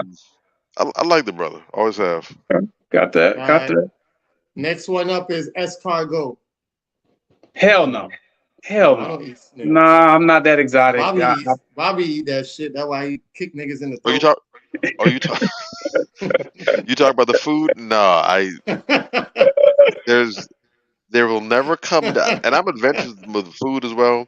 There will never come a day where you're gonna sit here and tell me that these damn snails that I see up and down my walkway when it rains out are something to eat. I don't yeah. believe you, and I'll Yeah. question everything else that you think, say, and do because I can't trust you. Oh man. No, Oh Hell shit. no. All right. no, So not okay. next up is Oprah. Hell no. Oh Fuck hell no. no. Coon of coons, boy. She's right up there with Clarence Thomas. Hell no. Nah, she passed Nah. Clarence Thomas. Nah. She right up there with Clarence Thomas, Larry Elder, Candace Owens. After you have defeated all the other mammies, you must She face Yeah. the boss Harpo, coon. Yeah, she and the boss she's man. the big boss or the final Yeah, boss, she the big boss man. the boss of all Literally boss. and She the figuratively. Bossolini of the coons, of the Yes. Sambos. Yes. All right. Next up is Gunna. Hell no. Hell no. Hell Man. no. No. No. Even before he snitched or whatever, no. Just No. no. Don't like that Yeah, guy. I don't know why. Just don't. I Yeah. did. All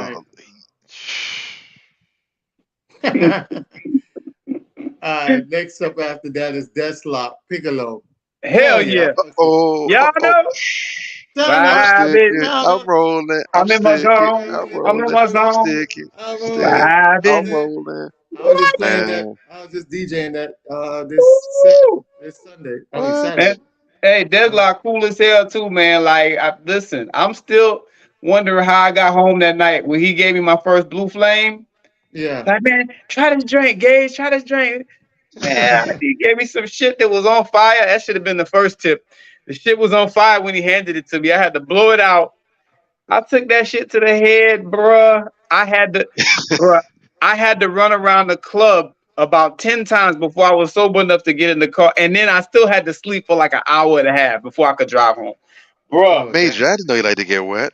bruh. That's PCP, Angel Dust, Shermanham's, Love Hey, Bug, man. Don't ever take a Ashley. drink from Deslock. Don't do it. Oh Don't. no, no. Just don't. Hey, I you ain't see him taking at no the drink. bar. I'm not I'm not taking Oh. no drink from Deslop.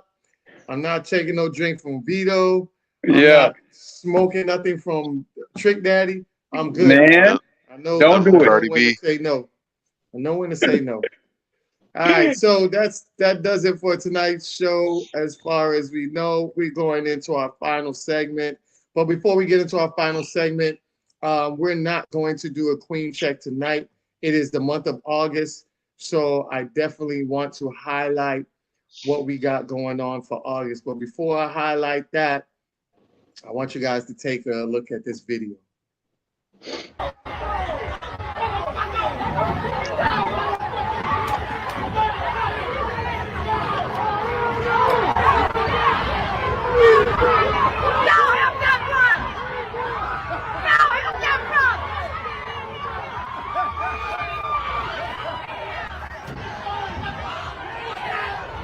What's up?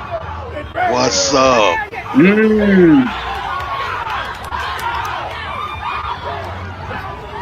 Let's go. Let's go. Boy. Let's go.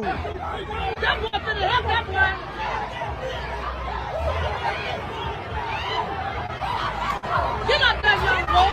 Get up there, young buck. Get up there, young buck.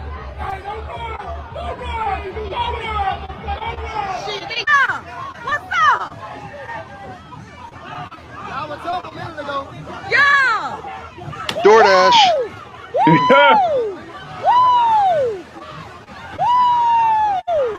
They scared. Look at them. They scared. Woo! Beat their ass.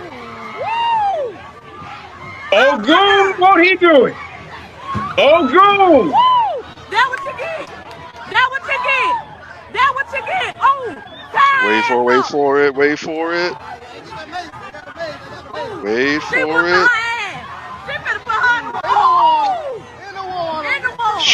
Banish to the shadow realm. Let's go. Cause y'all were wrong.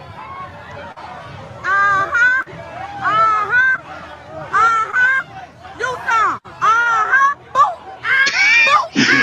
The way they turn.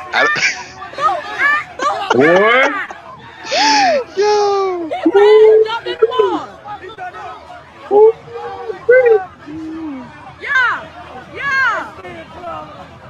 Oh, goon. Come through. Cause y'all were wrong for jumping on that black man like that, baby. Fuck y'all. Here we go. Yeah, what's up? Hold on, it's coming. Jesus. Hold on, wait for it.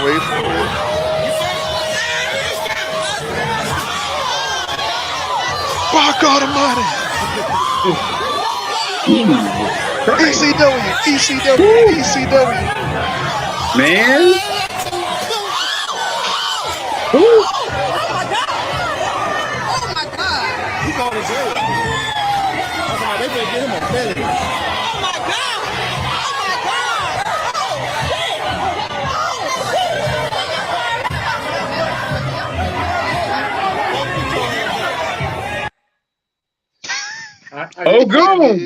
I didn't like this officer right here. Uh-huh. This guy right here, we need to find out who that officer is. Mm-hmm. He need to get tossed over that pier next. Agreed. Definitely. Oh, goon, won't he do it? That video made my whole month. All this month, I'm gonna be grinning like this. So before we get into that, I do want to do, like I said, do the crown check segment.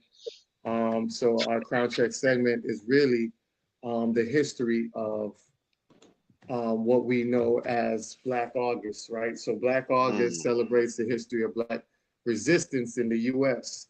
And with that being said, Black August is a month dedicated to paying homage to the fallen Black revolutionaries, incarcerated freedom fighters, and Black resistance, historical and ongoing. The tradition feels especially auspicious to practice this year as we are still in the midst of COVID-19 pandemic, which is disproportionately killing Black people and worldwide protests against the racist, unjust killing of Black people by the state.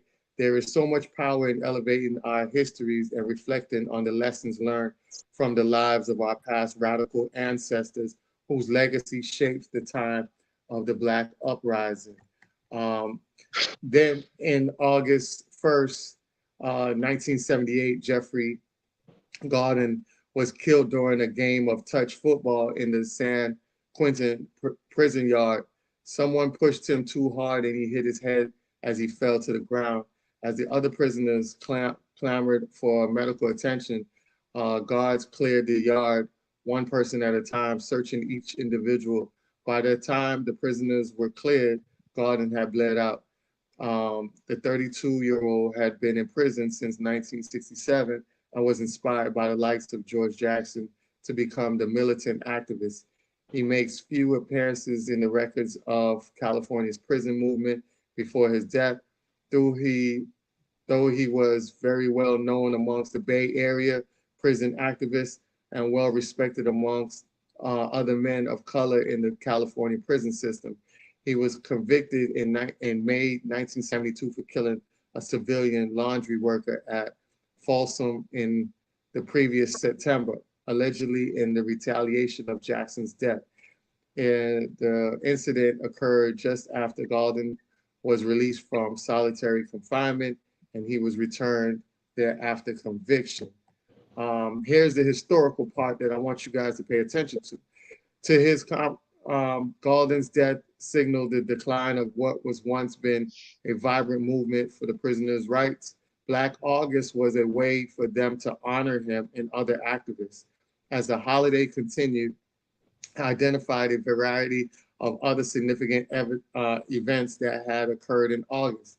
There were slave rebellions from the beginning of the Haitian Revolution, August 21st, 1791, to those attempted to Gabriel Prosser, originally scheduled for August 30th, 1800, launched by Nat Turner beginning August 21st, 1831, and called by Henry Highland Garnet August 22nd, 1843. There were deaths of W.E.B. Du Bois, August 27, 1963, and the birth of Marcus Garvey, August 17, 1887, and Garvey's organization in the Universal Negro Improvement Association, formed in August 1914. And there were protests from the month-long International Convention of 25,000 people at Madison Square Gardens in August 1920 to 1963 March on Washington, from the Watts Rebellion of 1965 to 1978 standoff between the police and the Black Naturalist Organization move in Philadelphia. So that is our segment for tonight, and we hope you guys get the education that you guys know and understand this month is a very powerful month. We are gaining the energy from it. As you can see that we're not tolerating no bullshit from that video that you saw.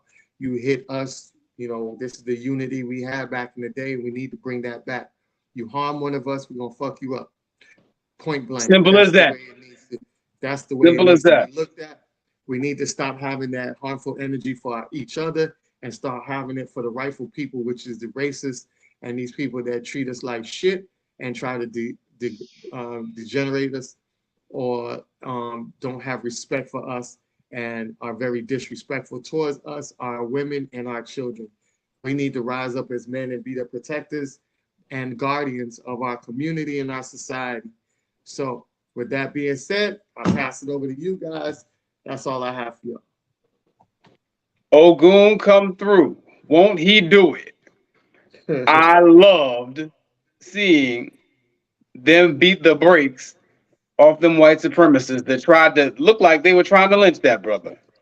Exactly. I loved it.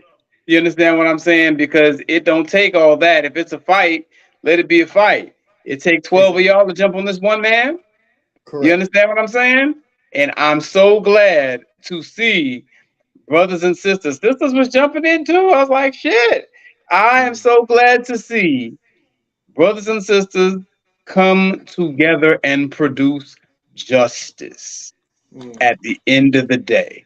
Let me tell you something. We're sitting up here talking about these dusty niggas and hood monkey chicks, but you know, this is the flip side of that as far as I'm concerned. because there's a certain element of what we just saw that come from the street. You understand what I'm saying? In fact, the overwhelming majority of what we just saw come from the street. All these academiads, they don't get down like that. You understand what I'm saying? And I'm a cat that a good portion of my life I spent either in the streets or street adjacent. You dig? So I know a lot of them brothers. You know what I'm saying? And they don't take no shit at the end of the day. They don't take no shit. And this was one of my, points of contention with Martin Luther King, all this nonviolence, peaceful shit. Fuck that. You know what I'm saying? Like, look, it's nice if it works. If it doesn't, then you got to put your foot in somebody's ass, point blank, period. That's just what it is. And when you're speaking to uncivilized ideologues, you know what I'm saying? Uncivilized ideologues and just people who don't even value you as a human. That this is the point that we're starting from. These people don't even value you as human beings. You understand? How do you deal with those people in a peaceful capacity? See, the way they like to tell history is like, oh, Dr. Martin Luther King made a few speeches and we sang "We Shall Overcome" and the white people felt so bad they just gave us our rights. That's bullshit. You understand what I'm saying? I'm here to tell you right now. It was the Deacons of Defense and the Black Panthers and, the people that used to roll with them. The people that used to stand on the rooftops sniping motherfuckers. They are the reason that we got justice. See, they don't talk about that. They always play the "I have a dream" speech because they want you to see Dr. King as a dreamer, as this lofty guy. He just had a dream. And no, it wasn't about that. That was part of Dr. King. But right before Dr. King died, Dr. King started talking about reparations. Dr. King started sounding more like Malcolm X. See, that's what they don't want to tell you. You understand what I'm saying? Dr. King started rolling with some riders. He started rolling with some officials, some street dudes. You understand what I'm saying? And they were his protection mechanism. And a lot of civil rights activists started getting on with that game. Malcolm was rolling with Bumpy Johnson, et cetera, on down the line. And these cats, they don't like to talk about these guys, but these guys were the ones that ushered in that fear, to the point where you have to respect us. You will respect us because there is this threat. If you don't deal with him, you're going to have to deal with me. You understand what I'm saying? That's why I always like to be the hatchet man. You understand what I'm saying? Because I feel that way about myself. That's in my spirit. If you don't deal with these other guys that are, nicer and more friendly and, whatever, then you're going to have to deal with me. You know what I'm saying? And, we all got to get to that point where we ain't afraid to pull the trigger. That's the long and short of it. Hopefully it doesn't come to that, but I get excited. I get hopeful. I get downright giddy when I see brothers and sisters putting foots to asses and putting in work.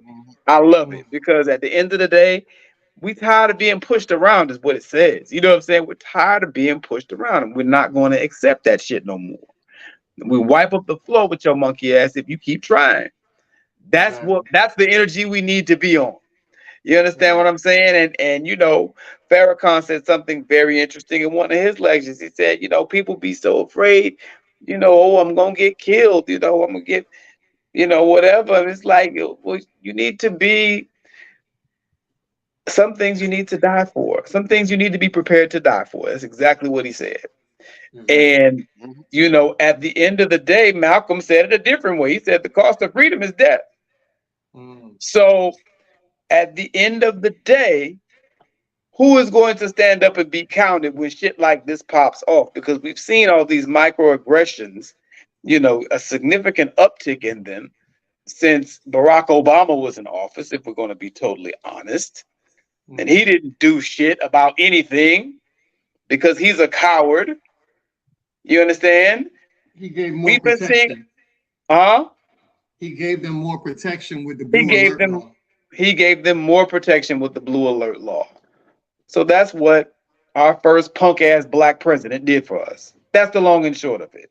You understand? And it's getting to the point where we're on our own. All we got is us. We're gonna have to produce justice on our own. And that's okay if that's what it comes to. But either we're gonna be citizens in this country or we're not.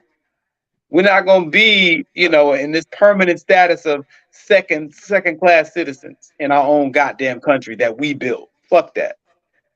So salute to those brothers and sisters there for producing justice, for intervening when someone tried to harm one of our brothers. I hope this catches on because these people are way too comfortable running up on us. You understand what I'm saying? And not understanding they're going to get the dog shit beat out of them anytime they do step to us. We have no problem beating the shit out of another black person. You understand what I'm saying? But when these people who hate us and systematically oppress us, and I understand it's not all white folks, okay. But, when we see a certain type of behavior going towards our brothers and sisters, we need to show up because every other group of people does this. So, shout out to Black August. Shout out to those brothers and sisters. Let's go. For sure. Well said. Bobby, Absolutely, close absolutely. us out. Bobby, close us out. It's beautiful. I can't think of a better piece of footage to open and kick the month off with. That's just gonna be my for the rest of this month. That's just gonna be my default mode right there. Anytime I'm down or I'm feeling not with it, I'm gonna go look for that video, and sure enough, big old grin gonna be right on his face, plastered. Um, but it's beautiful, and it definitely shows that the spirit still exists with us. And Yeah. we are a people that's been through a lot. We've been through a great deal. We're still going through a great deal as well too. And sometimes, it can be frustrating, be challenging. But seeing things like this definitely, on a serious note, revitalizes my spirit and reminds me that there's still a fight to be had. That we are worth fighting for. Yeah. And I the whole time I saw that, when I first saw it, I immediately felt an overwhelming sense of pride. Um, I felt a giant amount of energy just surging through me.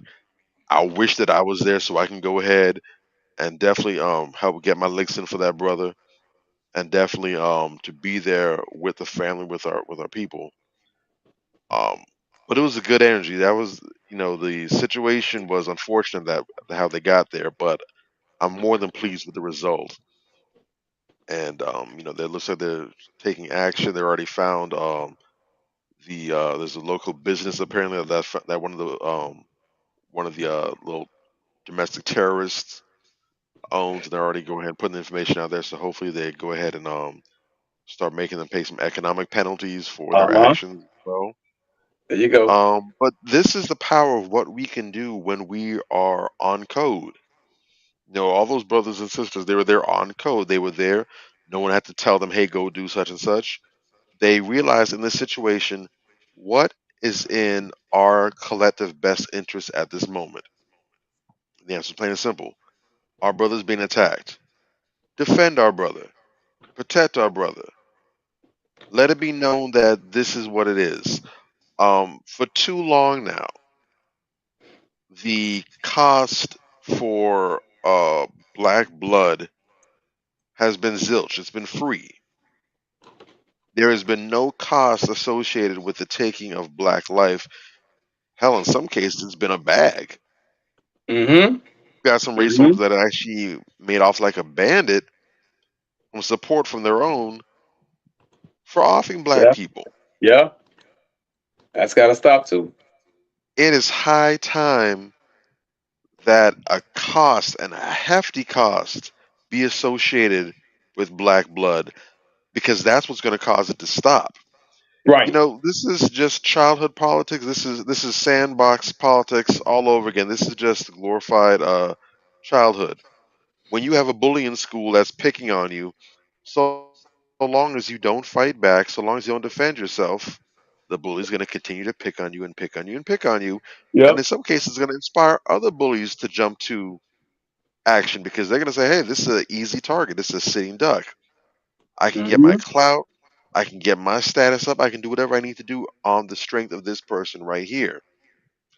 But as soon as you make the conscious decision to stand up for yourself, to Mm-hmm. fight back, beat the brakes off that ass, Yep. that's when the bullies realize, you know what, this ain't worth it. Mm-hmm. I'm catching more L's than W's. There you Let go. me go change my ways or at least find a different soft target. There you go. Because these people are cowards. They all ran up Yes, on they that are. brother. They know he's doing his job. He's not there thinking fight. He's thinking, hey, can you just move the boat? And they felt cocky and arrogant because they had the numbers on their side, or so they thought. And then all of a Man. sudden they realized, oh, all the Negroes out here today was really good. Mm-hmm. And one of the scenes from the latter portion of it, you actually saw well into the fight. There was about two or three of the hooligans that tried to go ahead and get some licks in. Then they saw a whole wall of brothers walking towards them. They Yes. literally turned around and walked off as if they went down the wrong street or Yes, something. Like they that was did. Yes, safe. they did. They turned their ass But back they're around. cowards. They are Pussy. cowards. Yep. They have the whole heart of a hoe in them. They ain't got no. They ain't built like that. No. Mm. Not hardly. Without the Not advantage, hardly. without the numbers, they can't do nothing. Shoot, you saw. We saw in the beginning of that video. One brother came and jumped in. The first one who came in. There was nobody else with him, and he Mm-hmm. was still outnumbered. Yep. That didn't stop him. He ran to the fray. Hey, look, I might get my ass whooped, but then there's gonna be two brothers that get their ass whooped. But you ain't gonna jump on my brother today by himself. I'm There in the you go. trenches with him. There you go. That's the difference, ladies and That's the gentlemen. mentality. When we fight, we win. That's the crazy part. We haven't been fighting. Yes. We Well, haven't Obama been lulled taking us to to them. sleep. Obama We lulled a haven't. lot of niggas to sleep. I think the most powerful thing in that video was to see a brother swim to go save his Man. other brother, That because man, we man. a lot of us, a lot of black people in the black community don't know how to swim. So to see this guy jump in there to risk his life to go help another brother, man, that was the Heavy. most powerful Heavy. imagery I saw. And when I saw that, I'll be honest. When I saw that the first time as well, I didn't cry, but I genuinely felt like the watering in my eyes when I saw that, because that's what happens when you see your people as your people, Yes. Hmm. as Yes. family. That's the response you'd expect if a father saw his child being attacked by someone or something, or Yes. saw Correct. his lady being attacked, or if a mother saw her child attacked. That's that. You know what? That's my family right there. And Correct. if you want to come see them, you got to come see me first. That's right. Correct. You can get to them, but you got to go through me. Gotta go through And I me. love that. When I saw that, I felt overwhelmed in that moment. I felt so proud of us. That And I Correct. was love special. that. We need more of that. Yes. When you Definitely. see your brother and sister under attack, especially by the ops, Yeah. that ain't the time to be sitting down and recording or whatever. If you're Mm-hmm. able bodied, if you have the means to do so, get in there, roll your sleeve up, put some work in. It is. Mm, Start taking mm. ownership of each other. Get on code. But Real remember, talk. there's responsibility that comes with that. We got to make sure that we treat that with respect and reverence. We can't try and abuse that for clout or for other nonsense that we see in some cases. Mm-hmm. That's that fire extinguisher. That's that fire alarm. Break only in case of emergency. Mm-hmm. Correct. When it's time to get busy, you get Yeah. occupied. There it is. There it is. I'm so encouraged. I'm so encouraged by this. Yeah, this is good. Yes. Yeah. Great look. Thank you, everybody, for tuning in tonight, man. We appreciate it. Very dope episode. Tell a friend to tell a friend. Go ahead and make sure you hit the like button, share button. Somebody needs to hear this program. Very dope. And remember, next week we got a couple of guests for the next 3 weeks. We have a personal trainer next week. After that, we have a mental health expert and love coach the following week. And then the third week, we have number one black nurse practitioner. She's super dope. Gonna break down some health advice for us, and so get ready, geared up. We got some great shows coming for y'all in the next couple of weeks with some dope guests. All right. With that being Yo. said, thank you for tuning in every week for Manversations 2020. We appreciate it. And we love everything y'all doing for us and all the positive feedback. So we'll see you again next week. All right. Peace. Yo, yo. Blessings. Show. Yay.